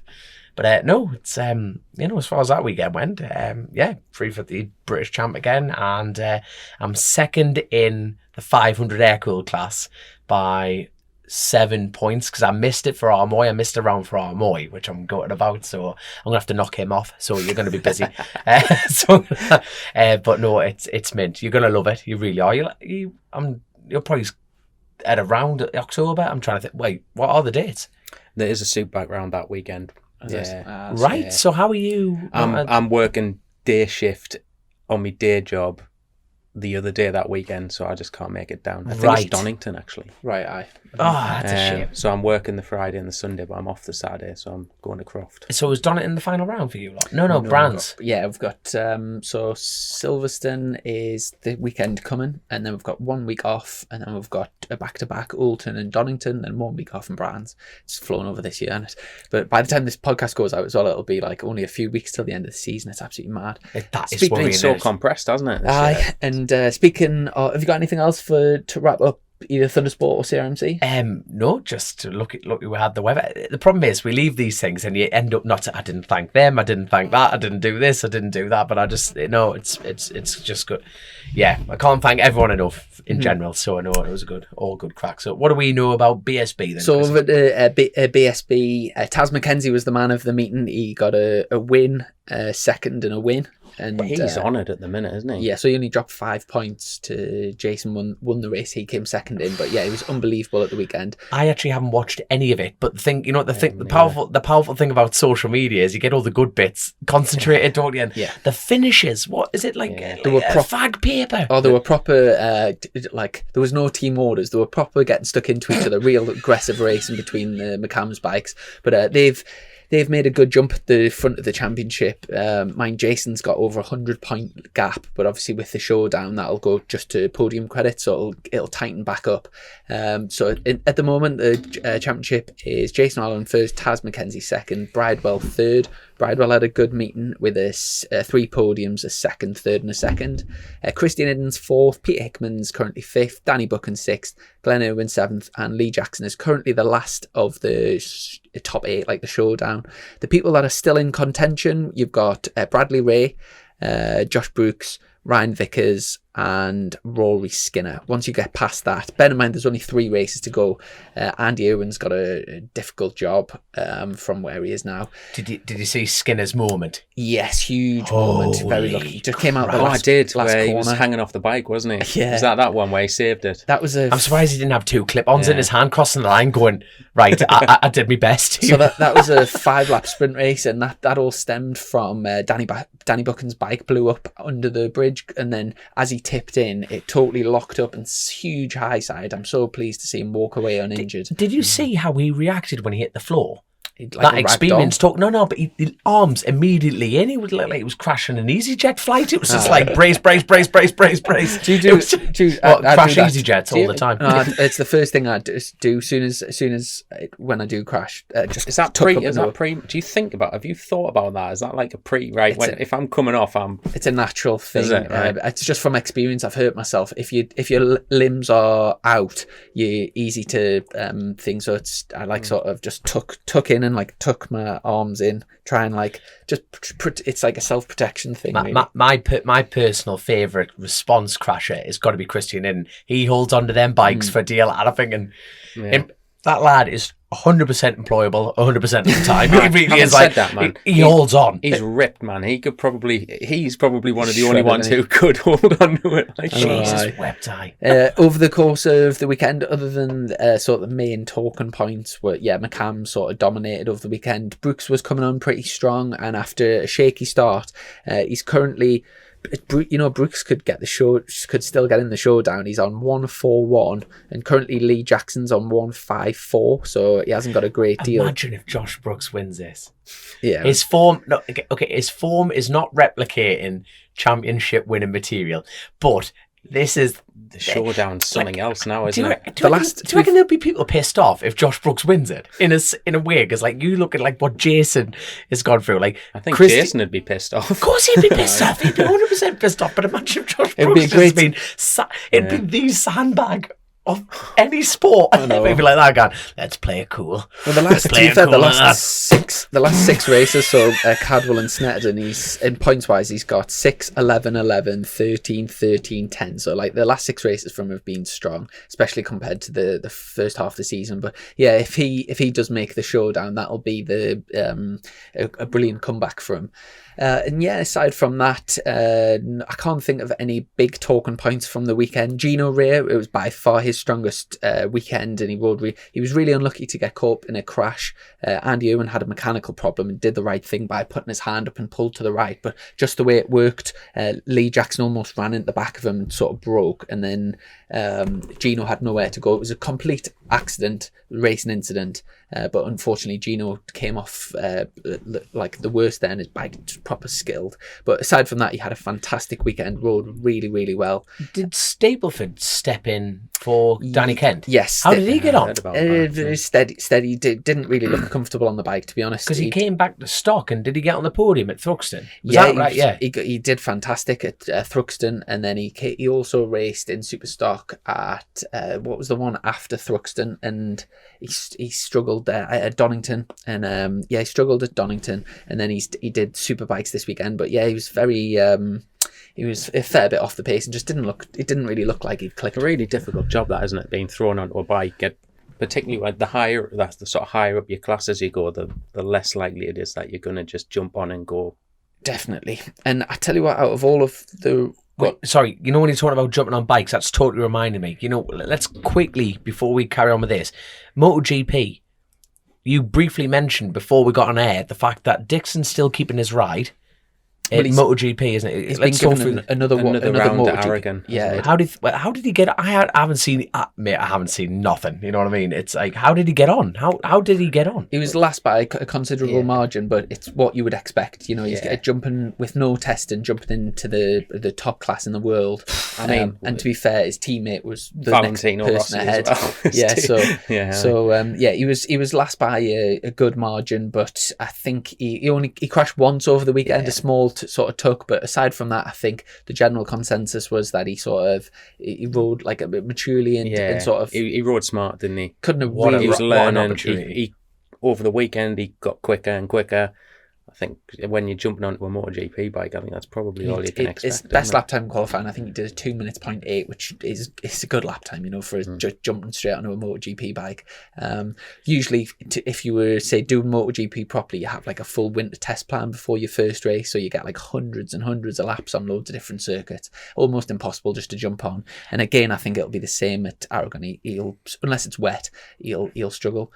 That's what sparred it on. It's like within the Petronas camp. It's the John McPhee John McPhee's been given Jake's riding Moto 2 for this weekend too. So John McPhee, since I remember him being in 125s in 2009, I think, or 2010, and 125s obviously was replaced by Moto 3. He was competitive then, wasn't he? At British, really. But it's the same class in terms of, like, obviously it changed from 2-stroke to 4-stroke, but he's effectively been in the same class for like over 10 years now. And I think he was hoping for an opportunity to step up to Moto 2 this season. Didn't get the opportunity, so stayed with the same team in Moto 3, and he's had a disastrous year so far. But yeah, he's been given an opportunity. Is this a last chance kind of thing, feel? It's kind of... Aren't they not putting a team into Moto 2 and Moto 3 next year? So they're just putting the MotoGP team. Petronas are pulled out of Moto 2 and Moto 3, yeah. So right. Yeah, it's basically because Jake stepped up, there was a sort of gap in the team. I think there was a Malaysian rider that filled in at Silverstone, but obviously it's just all worked that they're giving John an opportunity. But with no testing, jumping on a Moto 2 bike, I'll be amazed if he's not last by a considerable amount. If he isn't last, he's doing an exceptional job, basically, because it's to jump on a bike in one of the most competitive series. Like, look at when Tara McKenzie got an opportunity, the same again, jumped in at Jake Dixon. There's been a few people that have had opportunities like that in the past, but I think it's a massive step for him. It's amazing how much of there's gaps between these disciplines. It's mad. But like Duncan, he was up at Knock Hill, Duncan's a mate of mine, and he was out on an R1 trying to simulate the Moto 2. When you think he's bombing around Moto 3, so McPhee was out on the R1 just trying to get, bigger lap times. You know what I mean? So he was out on the same tyres as on the Dunlops, the Moto 2 test tyres, just trying to get a feel for it. But the mad thing is, you're thinking, the multi-million-pound budget, you'd think they would have a spare rodeo bike with a stock engine. No. So Tito Rabat put a stop to that because when Tito was in Moto 2, he was living at Almeria, and he was out on a Moto 2 bike every day through the winter, and then turned up and won the championship. So they put a testing ban in to stop that. Right. Because obviously then the richest people would just be able to just hire tracks and test all the time. I'm not being funny, but you'd think, come on, if you've never been in the class, you'd think there would be a leeway there. You'd think even for track safety, if you've got someone who's going to be like 10 seconds off the pace. That actually does sound like us. That does sound like there you are. You've been getting called off to work. It's dark outside. Jesus, there you go. But it's let's go back to BSB there. I had to get that in straight off the bat on that one. I'll tell you one person that's really struggling this year is Xavi Flores. Obviously teammates to Peter Hickman. Peter Hickman's currently 5th in the championship. He's on full mind. Crushing it, Xavi came back from World Superbikes. There's a certain expectation on a rider of his caliber, and unfortunately I don't know what it is, if it's just he's not gelled with the bike, or he's maybe struggling from an injury earlier in the season, but he's really struggling this year.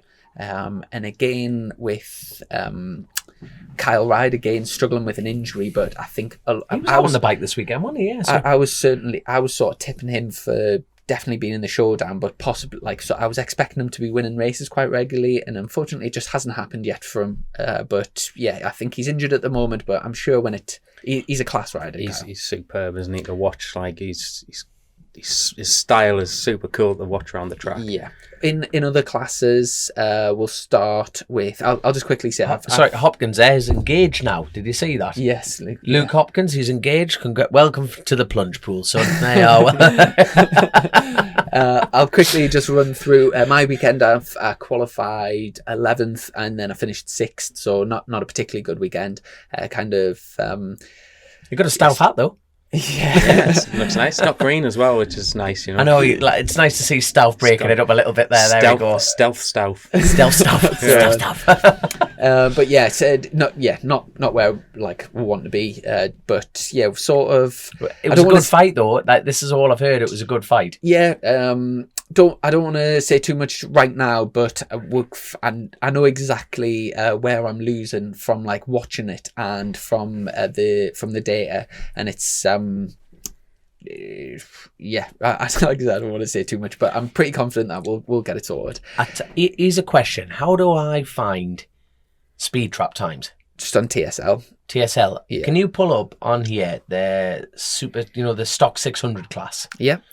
I'll quickly just say in my class, Tom Neves massively sort of grabbing he got a podium at Thruxton, and ever since then he's massively stepped it up, and he's pulled the pin on it. He smashed it, didn't he? Yeah, out of everyone that's people have been kind of winning a race and then coming 10th, he's kind of managed to get to the front, and then the last few races he's properly dominated, so he's made a big step ahead in the championship, and he's looking in a very strong position as we're sort of coming towards the end of the season. Olsen had a couple of crashes, bless him, didn't he? No, he he just went down on someone else's oil. I think Connor Cummins blew up and he just went down on the oil, so he did not crashed of his own accord type of thing, and then unfortunately had a mechanical in the race, but he was second in the championship, I think, or was second in the championship, and mechanically DNF. It's great to see him doing well after the accident he had as well. Huge crash. So how's the championship looking at the moment? Top three? So I think Billy McConnell's back up to second. I'll just quickly get the points up. So Tom Neves leading with a 24 gap. Billy McConnell second. Alex Olsen third. Taylor McKenzie fourth. Fraser fifth. Luke Mossey sixth. And myself seventh at the moment. They are tight points then, mind. That's a proper championship, that, isn't it? Just shows the competitiveness. So that's going down to the last round, that is. Well, the way it's going, Tom's got a very good gap, so we'll just have to see. What were you just about asking about? Stock 600? Stock 600. Finally, I've been talking about this on the pod for ages. The new Honda 600. Adam McLean was finally out on it. Oh, was he on the Honda? He was on Locker. For Locker. He was out on the new Honda. Now, that new Honda, different injector rails, everything. That is a different motorcycle altogether. Adam McLean, he's been in and out of BSB for years, since God was a lad, man. And he's there. He's always strong. But this is the thing I want to find out. He got a few points as well. He finished 14th, just ahead of our friend Franco Bourne. That's what I mean. And Franco Bourne is fast, you know what I mean? I'll just grab the speed trap. So the biggest... Here comes the Honda sales. The best, the best speed trap to look at's the finish line, because it's not in a braking zone or anything. So a finish line speed trap. So it's... Bloody hell, born on that 636. Jenna's the fastest, and Durham, they're both on, do you know Haslam's team, the Affinity Kawasaki thing? All right. And then we've got the first, second and third, and McManus, Manel, they've got them bikes going well. The top four are all from the same team, which is quackers, aren't they? Yeah, unusual to see that. What's Farah on? Is he on a 636 as well? No, Farah's on the R6. Who we're looking for again? McLean. Yes, 148.7, 152. So yeah, nothing special. If we look at the others, that's upsetting. Were you hoping to see it? Well, no, you just think new bike, new though as well, brand new wing, all this. You're thinking, come on, it's got wings. Oh yeah, exactly. A man of taste. They are. But no, for me, you just think we need a proper game changer. You know what I mean? Just something that just can't. That I have to be honest. That R6 though, that looks the nuts. That R6, mint, you can buy it in race prep for about 15 grand, can't you? Really? Yeah, just straight from the manufacturer. They're dominating World Supersport at the moment. I tell you what, when you're talking about it, dominant, Jack Kennedy is absolutely riding the wheels off that 636 in Supersport. Unbelievable. Absolutely unbelievable. And speaking of unbelievable, you know what is absolutely great to hear come out my own face? Lee Johnson winning a Supersport race. Yeah, the Rhodes lads are doing it. It's just, how long's that been? He's never won a Supersport race. He's won the Stock 600 Championship, and you don't do that by winning a few races. I think he's won the Super Stock 1000 races as well when he was out on a Ducati, I think. To win a Supersport race, it was a long time coming. He needs a haircut though. He looks like a right scruff. For the Ash Cole team, and I think everyone was chuffed a bit. It was one of the most popular wins, and like you said, the championship's proper hotting up. Pee-wee dropped a few points this weekend. He got a few points in qualifying for taking a couple of riders out into the hairpin, and then unfortunately did a similar sort of thing, like tagged the back of someone and sort of sat up, ran wide, and then it was a bit of a sort of mess up really, and he ended up going down in one of the races. So yeah, championship wise, I must say as well, Jack Kennedy was unbelievable. The 636 is clearly not competitive against the Ben Curry 600 and against the Yamahas. It was interesting to hear what he had to say on the sort of podcast about. Ben Curry actually said on the commentary, and fair play to him, he was saying, "I don't know how Jack's doing what he's doing. I tried that bike and I couldn't ride it. So to see, so Jack's clearly riding the best out of the things, but it makes it good because I think, in all fairness, I think Jack's the best rider, but not on the best bike. So it's good to watch. And in terms of the championship, Ben Curry's been sneaking up, and I think he's either maybe not quite taking the lead, but he's a couple of points behind. Also, Carl Smith had a strong ride. Brandon Pash was doing well on the Triumph, but crashed and broke his scaphoid, so I think he's going to be out. And you never guess who's going to be replacing him at Silverstone? Michael Dunlop. Really? So Michael Dunlop's going to be riding the Triumph at Silverstone. When did that come out? Or was that fresh chase of the race of rumour mill? No, that's not rumour mill, it's a fact. It's bollocks, I'm thinking. We haven't had a good rumour mill. He was on the phone to him outside. Championship-wise, Jack Kennedy's leading by 7 points on the 636. Ben Curry's second on the 600. Like I said, 7 points behind, and then 33 points behind to Peary. And then it goes back to Kyle Smith, Lee Johnson, Harry Trulove. Harry, unfortunately, had a tough weekend. Few crashes. Can we keep going? I've only done one round, but am I still there? I'm still there, not at the bottom. There we go. I'm not at the bottom. How far do you have to scroll down then? Yeah, not too far. 4 points. I'm over the moon. At one point in this show, I was actually the leading point scorer in BSB. Yeah, two races as well. 3. I'd take that, yeah. I'm a point scorer in Hair Gel Banker country. I'm over the moon. 3 points in the first race and 1 point in the second. So consistency is going to be key in that championship, isn't it? You can't. They're lucky I'm not in it, mistakes mate. They're lucky I'm not in it.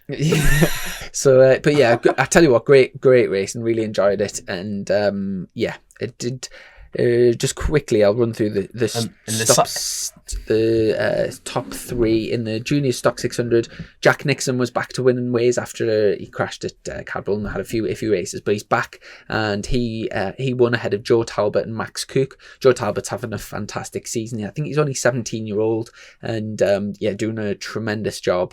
Really, really impressive. I tell you who's there's a good Northeast name to see at the top there. In the top 8, Charlie Farrer. Yeah, he's doing there. Yeah, that's come out. Wait, not Norway. The lad can ride a bike, but it's nice to see the name up there. Yeah, doing a great job. And Eugene McManus there, Zach Corduroy, Max Cooks. I think he did have a podium earlier in the season, but he's running under the FS3 banner. But yeah, all good lads. In the sidecar, I was about to say, I know who won that. Birchall's. They have been mopping up everywhere. Have they? Let's click it up. Let's bring it up. Race 1 result. So yeah, Birchall's won by 23 seconds. 23 seconds, man. And they're on a Honda engine as well, so it's not the fastest, compared to the CR6s and stuff. F1 chassis, they're doing an awesome job. Oh, they got a close run in the second one with Ellis and Clement. Only 2.9 seconds for that one, so they gave them a good race. And before we go, just quickly, Ducati Cup. That was the one where the finish line, with a photo finish, you couldn't even tell, could you? Unbelievable, yeah. 0.004. So in the first one, Josh Day and Elliot Pinson. It's a great lineup in that cup now. Whatever happened to a good old dead eat? That is... It was as good as, wasn't it? Josh Day won the first one ahead of Elliot Pinson, and Chris Walker third, John McGuinness fourth. And is that a good fight?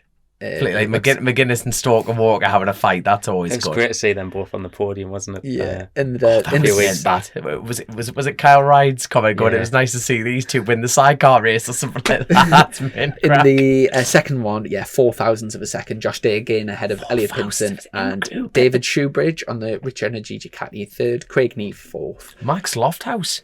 I think it's a really good cup, actually. The Ducati Tri-Options. It's a really good racing in that. It's a good affordable way to get into the BSB, and it's got it's great. It's really cool to see the likes of McGuinness and Walker there as well. Pretty big gap between front and back in it, but it's some great racing. Yeah, you've kind of, in all fairness, you've usually got Josh Day and Elliot Pinson, and then they're doing stock 1,000 as well, aren't they? David Shoebridge on his day can give them a good run for his money. Craig Neave again on his day can and give them a good run for the money. But then there's a bit of a gap, and then you've got the likes of Walker and McGuinness, and it's a great series. It sort of caters for everybody.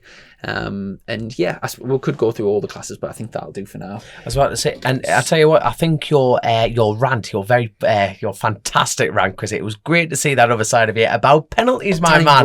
Timed well, wasn't it? It was beautifully timed well. Would you like to inform us?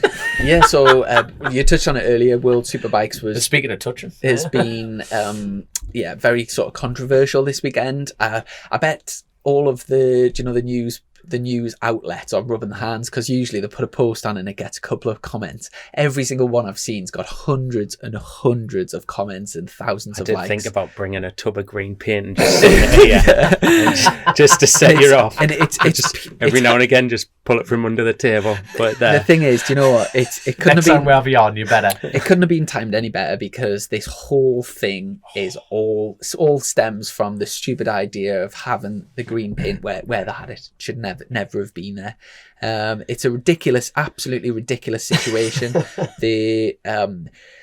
For people that haven't seen it, so they were racing at Magny Court. There's a fast left-hand kink, and they've got the white line. They would usually have the white line in grass, but for some reason they've put green paint on the other side of the white line, and that forces the organisers to if somebody goes on it, it forces the organisers to have to then give a penalty, and it sort of spoilt the race really. Top Rack did an unbelievable job this weekend. He won all 3 races. It's a really nice colour though, isn't it? Yeah, he was.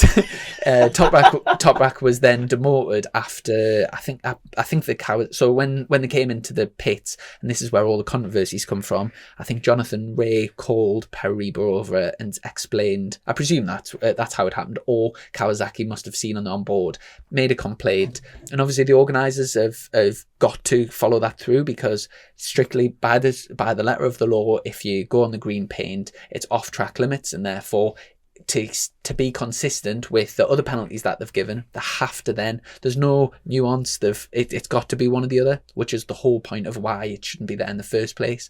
Jonathan's had a huge backlash. Jonathan and Kawasaki. On social media, everything I've seen, hundreds of comments, sort of slating him. It's not his fault at the end of the day. It's the green paint shouldn't be there. But yeah, it's been a huge sort of media stir. Yamaha have then replied. Paul Dennon's sort of said, well, if that's how Kawasaki want to play, sort of gloves off type of attitude. I mean, it's great for it's great for the entertainment sport, isn't it? It's great for getting the buzz up, because for next race, everyone's desperate to see Top Rack and Jonathan going head to head, because there's a bit of animosity about it. But if you actually if you watch the actual clip, you're talking about millimeters. You can see it from both sides, can't you? Because there's, you're talking about a multi-million-pound industry, aren't you? Where points is money. That's what it is at the end of the day. You finish top of the championship, you're going to get more money in from sponsorship, and if it comes down to 2 points at the end of the season, that was the right call for Kawasaki. Oh, completely. Aye. Well, imagine if... So I can understand why they've done it, but again, I think these decisions probably need to be a bit more pragmatic, and on a... Did he give an inch, give a mile? That's the thing, The thing is, if for did example... he gain anything from it, really, from that bit? Well, for example, if the organisers had said that and said, did he really gain anything? We're not going to give a penalty. Everyone will be over that spot. I know. That then opens up an even bigger can of worms, because then, do people use it, and that, he might have gained something, but not enough for the win, so we'll let him off. And it's the same. Like, I'm pleased. I'm really pleased British Superbikes doesn't. They're not as. I've come up with a solution. Go on then. Blue paint. This is perfect. This is perfect. Remember the game Operation? It took a paramedic to figure this out. Remember when you fucked up and you hit. Basically, the rider. No, the rider. The rider gets electrocuted if they cross the green like that. They immediately shut the throttle because the season. I'm pretty sure they wouldn't get any points when they're skidding along. No, but like an immediate. Imagine the entertainment value on that from an onboard like that. Green paint, green. Be like Road Rash, wouldn't it, with the cattle prods? Do you remember that? That's exactly. The butt.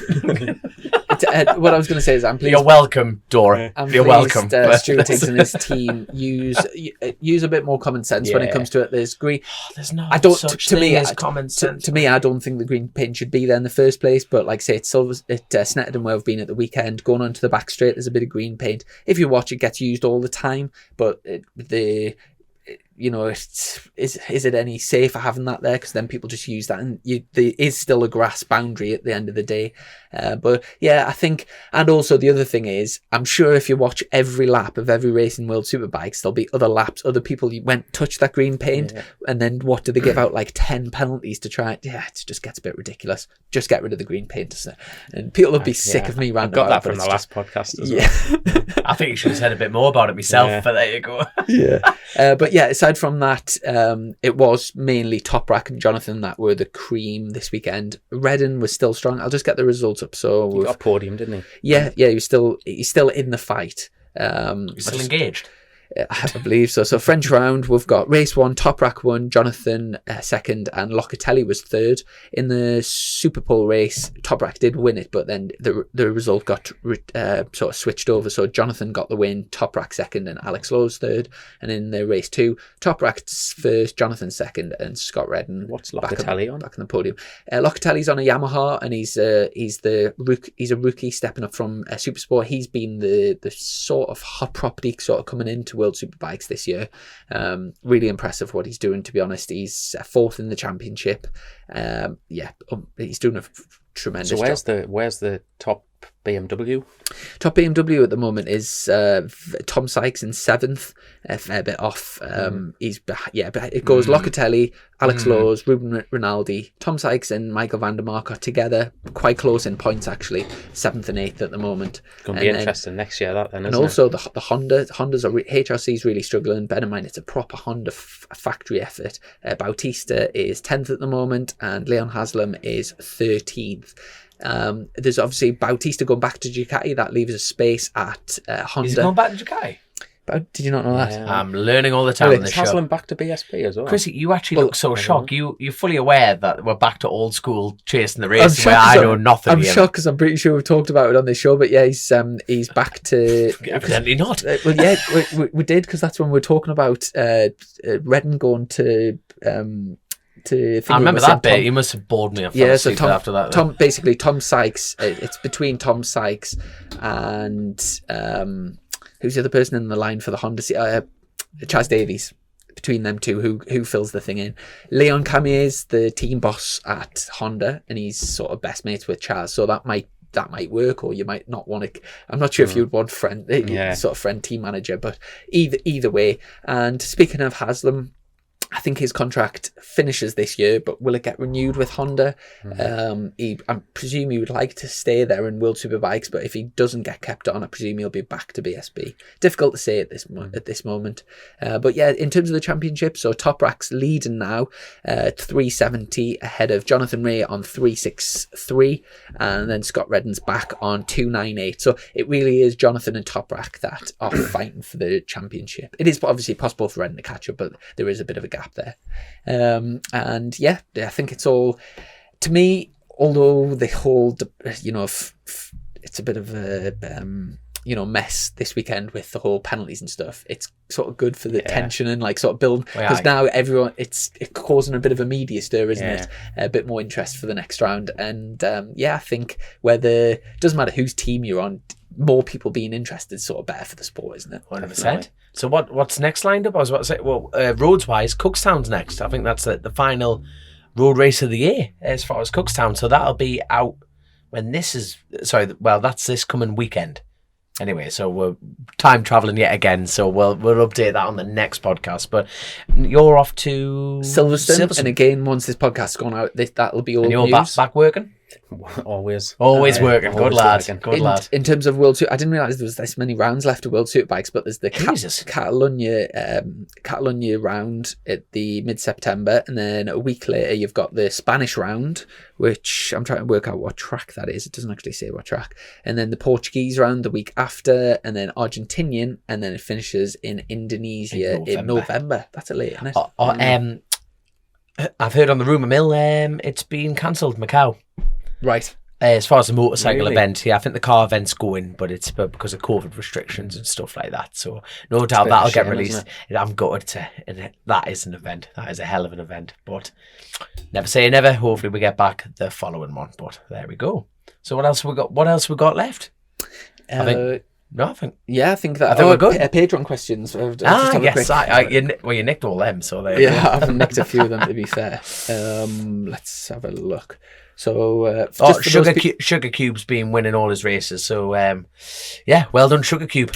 Excellent. So Are you thinking who Sugar Cube is? No, I did put you down as Doctor, and so a few of the questions might be directed to Dr. Jamie. Oh, right. So we've got Such an insult. so we've got Jesse Mortimer. Now this is a cool guest and a brilliant angle to view the racing from. No question from me this week, just a shout to say great work as always, keeps me sane while I'm walking the dogs, so thank you. Great. Tony Rolls, firstly thank you for doing what you do, a fantastic job in very difficult circumstances. What kind of impact, excuse the pun, has airbag suits had on the kind of injuries you see on the track? Have you noticed a difference in airbag? Yeah. Thanks, Tony. That's appreciated. The suits definitely. The thing is, like they start to deflate quite. Although they start to deflate instantly, it takes a bit of time for the air to get out.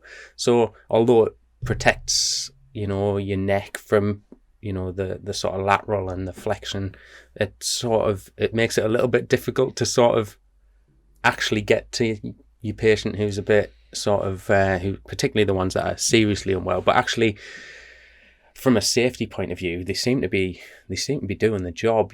So even though it makes it a little bit more difficult to access, actually a lot of the time the injuries aren't there now, which is great. Which is brilliant.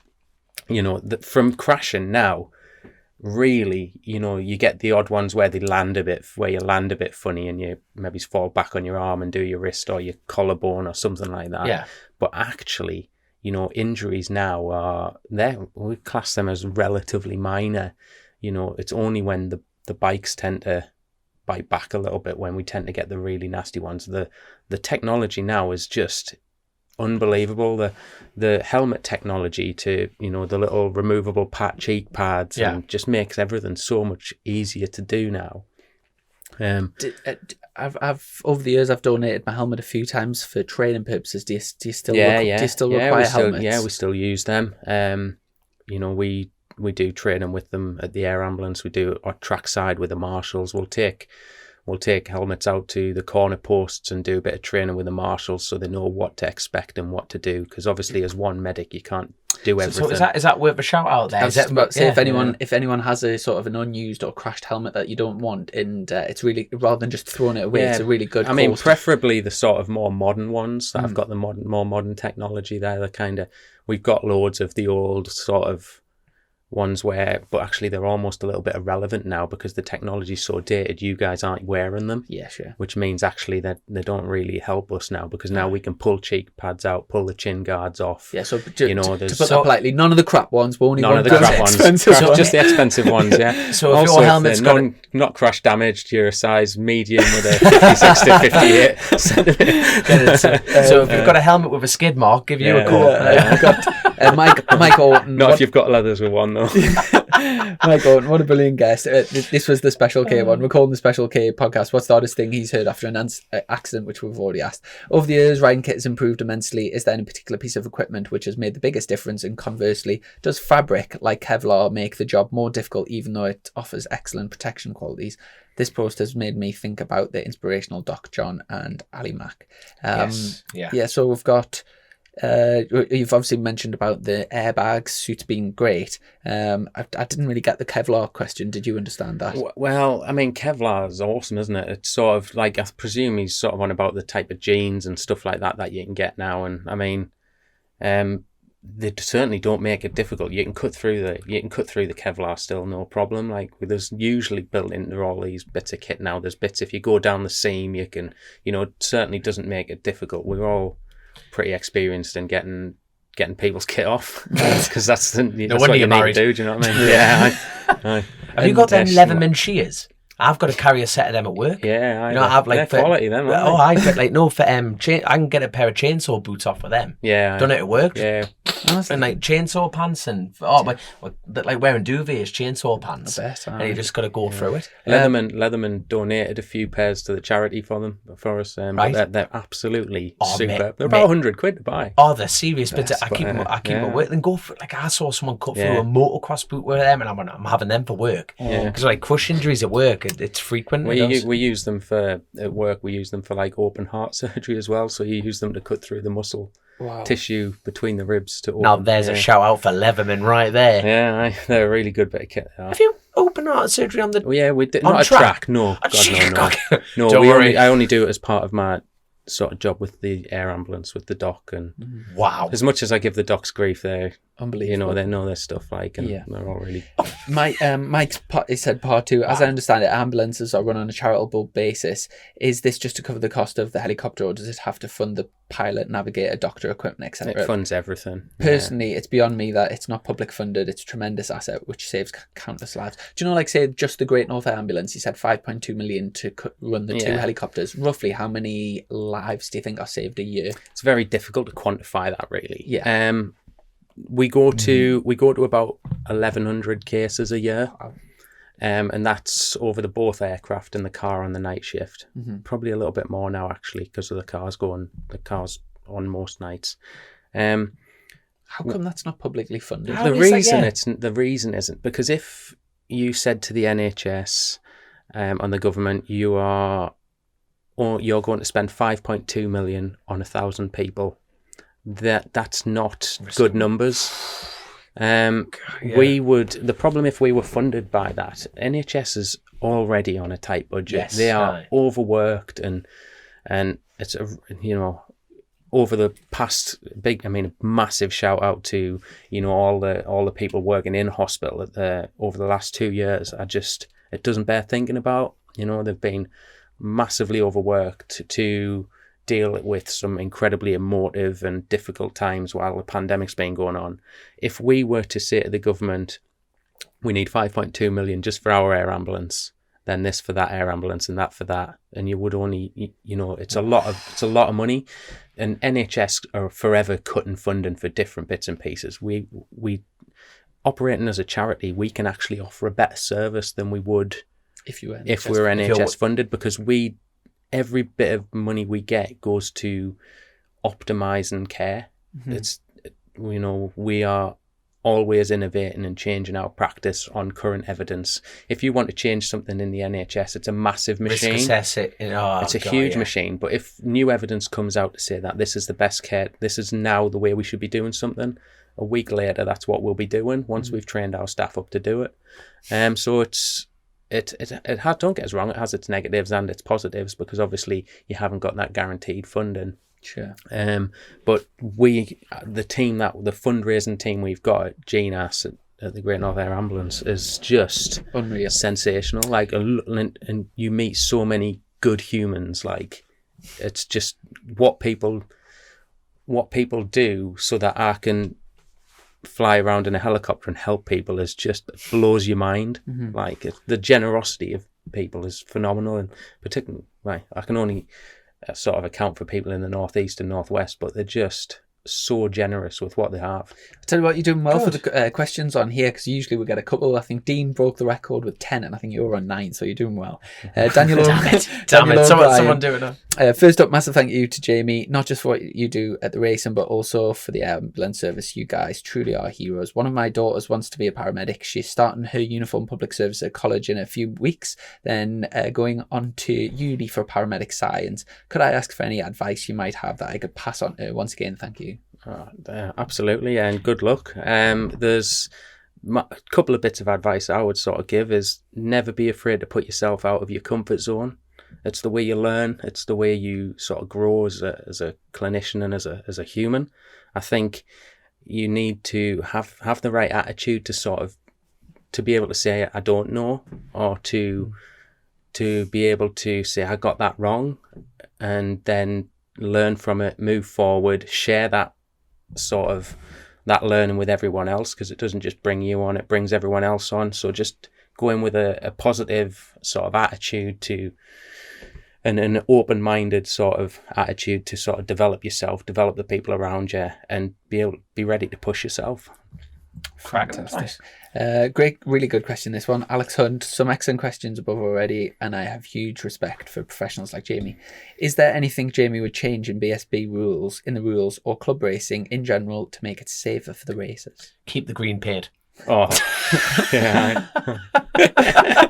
Yeah, paint the track in green tarmac. That's what I would do. Yeah. If you're straight off the green tarmac, then you get penalised. A metre wide track. That's it. Off you go. I don't know. I think part of the fascination of motorsport and motorbike racing is the fact that it's dangerous, isn't it? Yeah. Like, in a world of red tape and health and safety, it's something that we can all get behind. Like that last sort of resort of danger and freedom it's a relatively controlled. It's controlled platform. Risk, isn't it? Yeah, platform to exercise freedom. Yeah, I wouldn't. There's nothing I would sort of change from a safety aspect. I think things like the air fencing have saved like countless severe life-changing injuries. I mean, you look at that crash at Cadwell that Taron McKenzie had. Mm-hmm. Holy shit, that was fast. That was fast. And I mean, he had that. He went into that air fence, and you think if he'd gone into the barrier at that speed, like, whoosh. One thing for me, I think's been a great addition to a lot of the circuits is as well as the flags, the lights. So much easier. As soon as there's a red flag or yellow flag, if bright yellow or red lights, I think that's been great. Safety feature. I think another thing with regards to safety in the British Superbikes is like the marshalling team at the British Superbikes are just unbelievable. Like all weathers, like just out there. Doesn't matter what day it is, what time of year it is, they will be there on every corner just to sort of help and be part of it. And like as a medic on a corner, you're heavily reliant on your marshals on that corner as well. Mm-hmm. So we do a bit of training with them, but people may just think they're there to sort of pick up bikes, and that is just not the case. Like what they offer from a safety aspect to the riders is just phenomenal. I mean, remember there was an accident at Brooklands with I think it might have been Cal Crutchlow that went down a few years ago. Yeah, it was, yeah. And Marquez came piling in straight after, having your marshal sort of spotter there to tell you that, like, get out the way. Like, do you know what I mean? They offer so much more than just picking up bikes. They're putting themselves at risk to allow us to do what we love. But like the safety aspect of them, you need marshals. Yeah. No marshals, no racing. Oh man, they're an unbelievable bunch of people. Like from all walks of life, you get some mega interesting stories from. You've got at the British Superbike paddock, you've got people who are binmen to professors at universities, and you've got all walks of life just with one common sort of goal. It's awesome. Like. And great people. Andy Wellborn, following on from the brilliant work in the CRMC paddock last week at Castle Combe, which potentially saved the life of Andy Pike, and as bikers who may be the first on the scene of an RTC, what training advice would Jamie recommend to others? You get on the internet now. There's like there's courses specifically for bikers first on scene and stuff like that. Google it. There's some great courses out there. Not just for bikers, but for anyone. There's those sort of first on scene at road traffic accidents, and there's bike specific ones. Durham Police are quite heavily involved in sort of with Bike Wise and sort of run stuff like that. But yeah, there's loads of good courses out there for first on scene for bikers, because that's, I mean, I don't know whether you have been involved, but I've been involved in a few accidents on the road on motorbikes, and like your first thought is like, first of all, am I all right, or is your mate all right? Because that's a horrible feeling, someone else going down, that and I just think you need it's something I would recommend everyone does that rides motorbikes, because that feeling is just it's horrible, heart-wrenching if you watch your mate crash and you don't know what you're doing, or You maybe wish that you'd Yeah, invested. It might be 20 minutes Yeah. of your time, but like Yeah, even if it costs a couple of £100, I don't know how much it costs, but if it's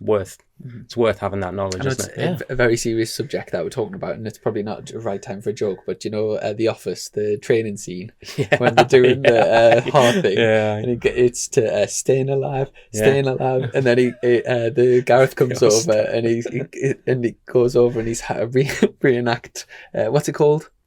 The CPR, and he says, remember, sing it to Staying Alive. So he goes over and goes to the top and he goes, you can tell by the way, because he's not singing the chorus. And, it's brilliant. It is really funny. Is that Vinnie Jones advert as well, wasn't it? Yeah, it is, yeah. Last question. Guy in the background with a boombox. Go. So Mark O'Neill said one awesome guest, and really looking forward to hearing this one comes out, and some great questions from the post above. Kathy Jones Parry, first I'd like to send a big thank you to him for his service both in his day job and at the track. From his experience at RTCs and trackside, does he feel that there's any room for improvement for rider safety, be it a track infrastructure, rules, or general kit to protect riders? I think we've covered quite a bit of it. Do you think, like, for example, airbags should be mandatory for I think it's fantastic that sort of for the super bikes and stuff, chest protectors. I can't believe people ride without chest protectors on track days and stuff. I think they should be mandatory. They're awesome, them things. They do generally save significant injuries. Really? Right. I think definitely. I mean, I don't know a lot about the sort of the numbers with regards to the airbag sort of leathers, to be honest. They do seem to make a difference. I certainly understand the principles of them, but definitely sort of back protectors, chest protectors should be mandatory in all. If you're on track on a bike, you should be wearing them. Mm-hmm. Yeah, I mean, with regards to rules, like I said before, I wouldn't really change a lot of the rules. I think MSVR have kind of got it pretty nailed on regarding safety. Yeah, we were talking about this. I can't remember what episode it was, but the Leat neck braces. Yeah, they use them for like motocross and mountain biking, don't they? Yeah. So have you come across anyone on the short circuit side? No. They do them for road racing, but they're just not very common. Yeah. I once tried one and I didn't really like. Again, that's to sort of stop that hyperextension of your neck, isn't it? Mm-hmm. So is that sort of whiplash almost? Right, because in motocross, it's actually caused a lot of collarbone issues, hasn't it? Because it's like that the actual impact of the plastic crunching but down you're on not paralysed, are you? There's that, exactly. No, I couldn't agree more. Like, the biggest problem is, it's like any good bit of equipment, it's expensive, but like a Leat neck brace is like £200-300. Yeah. But like you say, paralysation, £300. It's essential. Let me have a think. It's almost an essential bit of kit for off-roading, and as soon as I did a bit of off-roading, I bought it. They were quite expensive, but I think they're well worth it. The knee braces, the proper knee braces. I want to get some of them. They're like a mechanical sort of leg on the outside, and again, just for the sake of, I can't remember what they were, like say £300-400. Very expensive bit of kit, but you kind of put a price on your legs, can you? No. No, I'm thinking about trying one of those Leat neck braces for the short circuits. Oh, really? I just want to give one a go. Speak to James Egan. I think the RST who Motor Direct who sponsor us. They're the UK importers for the. That's handy, isn't it? Speak to them.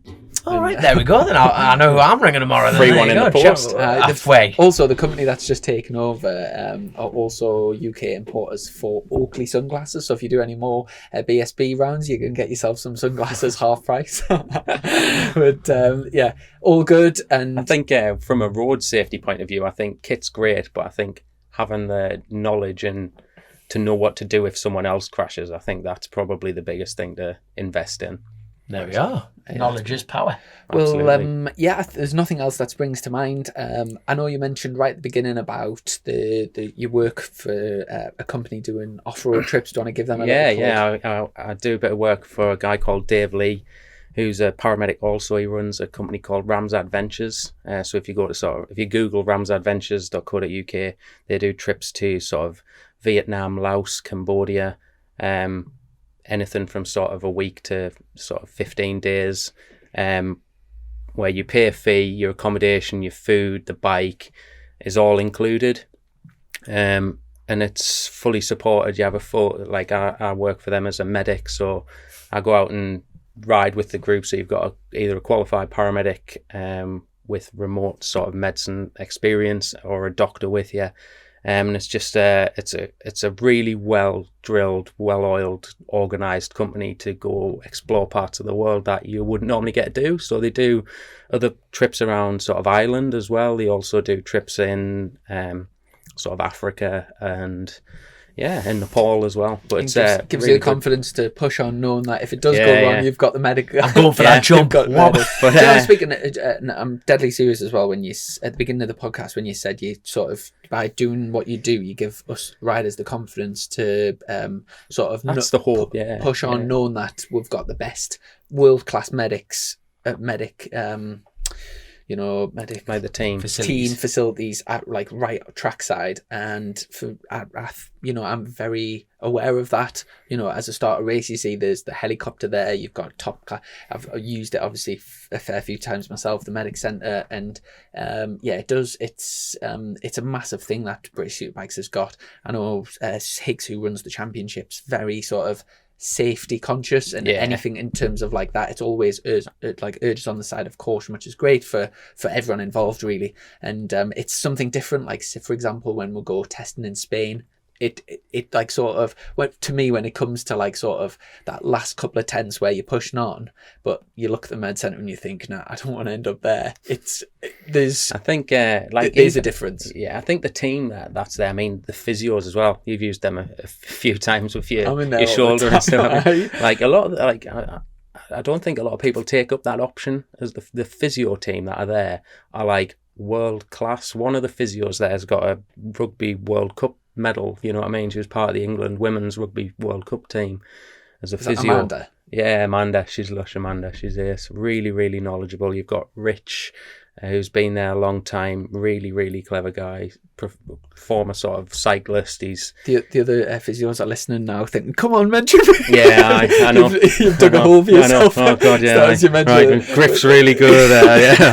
But we've got it's a really good part that you don't get in any of the medical team, do you? No, you get actual, if you've got a niggle, before a race, what they're trying to do is prevent that accident from happening. Go see them. Most people don't. They're awesome. Most people at BSB maybe don't realise, but that's actually a free service. If you're at BSB and you want any sort of help, if you've got like a niggle or anything, go up, and they're lovely people, and they'll do a good job for you.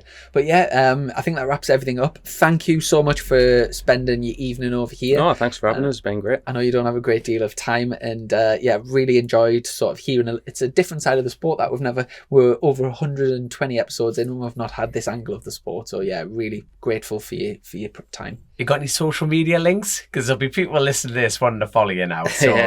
Walshy Hems is one on Instagram. That's the one I'm tending to use. Give him a look. There you go. Everyone will be in accents going, please give me him. Please give me him. To be fair, it's usually pictures of some form of push bike. So only if you're interested in that. You're a bit of an adrenaline junkie. But a huge thank you to our sponsors, Colchester Kawasaki, to all of our patrons. And I will just mention, we've just set up an extra YouTube channel. So our normal YouTube channel is just Motorbike Pod, Chasin and Racin. But we've just set up a new YouTube channel called CTR Clips, which is just like from each podcast, we'll put like a small, so like a couple of minutes clips of what we sort of deem as the most sort of interesting parts. So we're going to struggle with this one. If you don't get a chance to watch the full podcast, you can just watch little clips. So would really be, well, if you're interested in that, head over to CTR Clips and subscribe so you don't miss the videos. But big thanks to everyone, and we'll be back next week. And thanks again for your time. Take care. Oh, thanks very much. Take care, son. Click, buy, deliver. With remote purchasing from the 2-time Motorcycle News Dealer of the Year, Colchester Kawasaki. Proud sponsors of Chasin the Racin.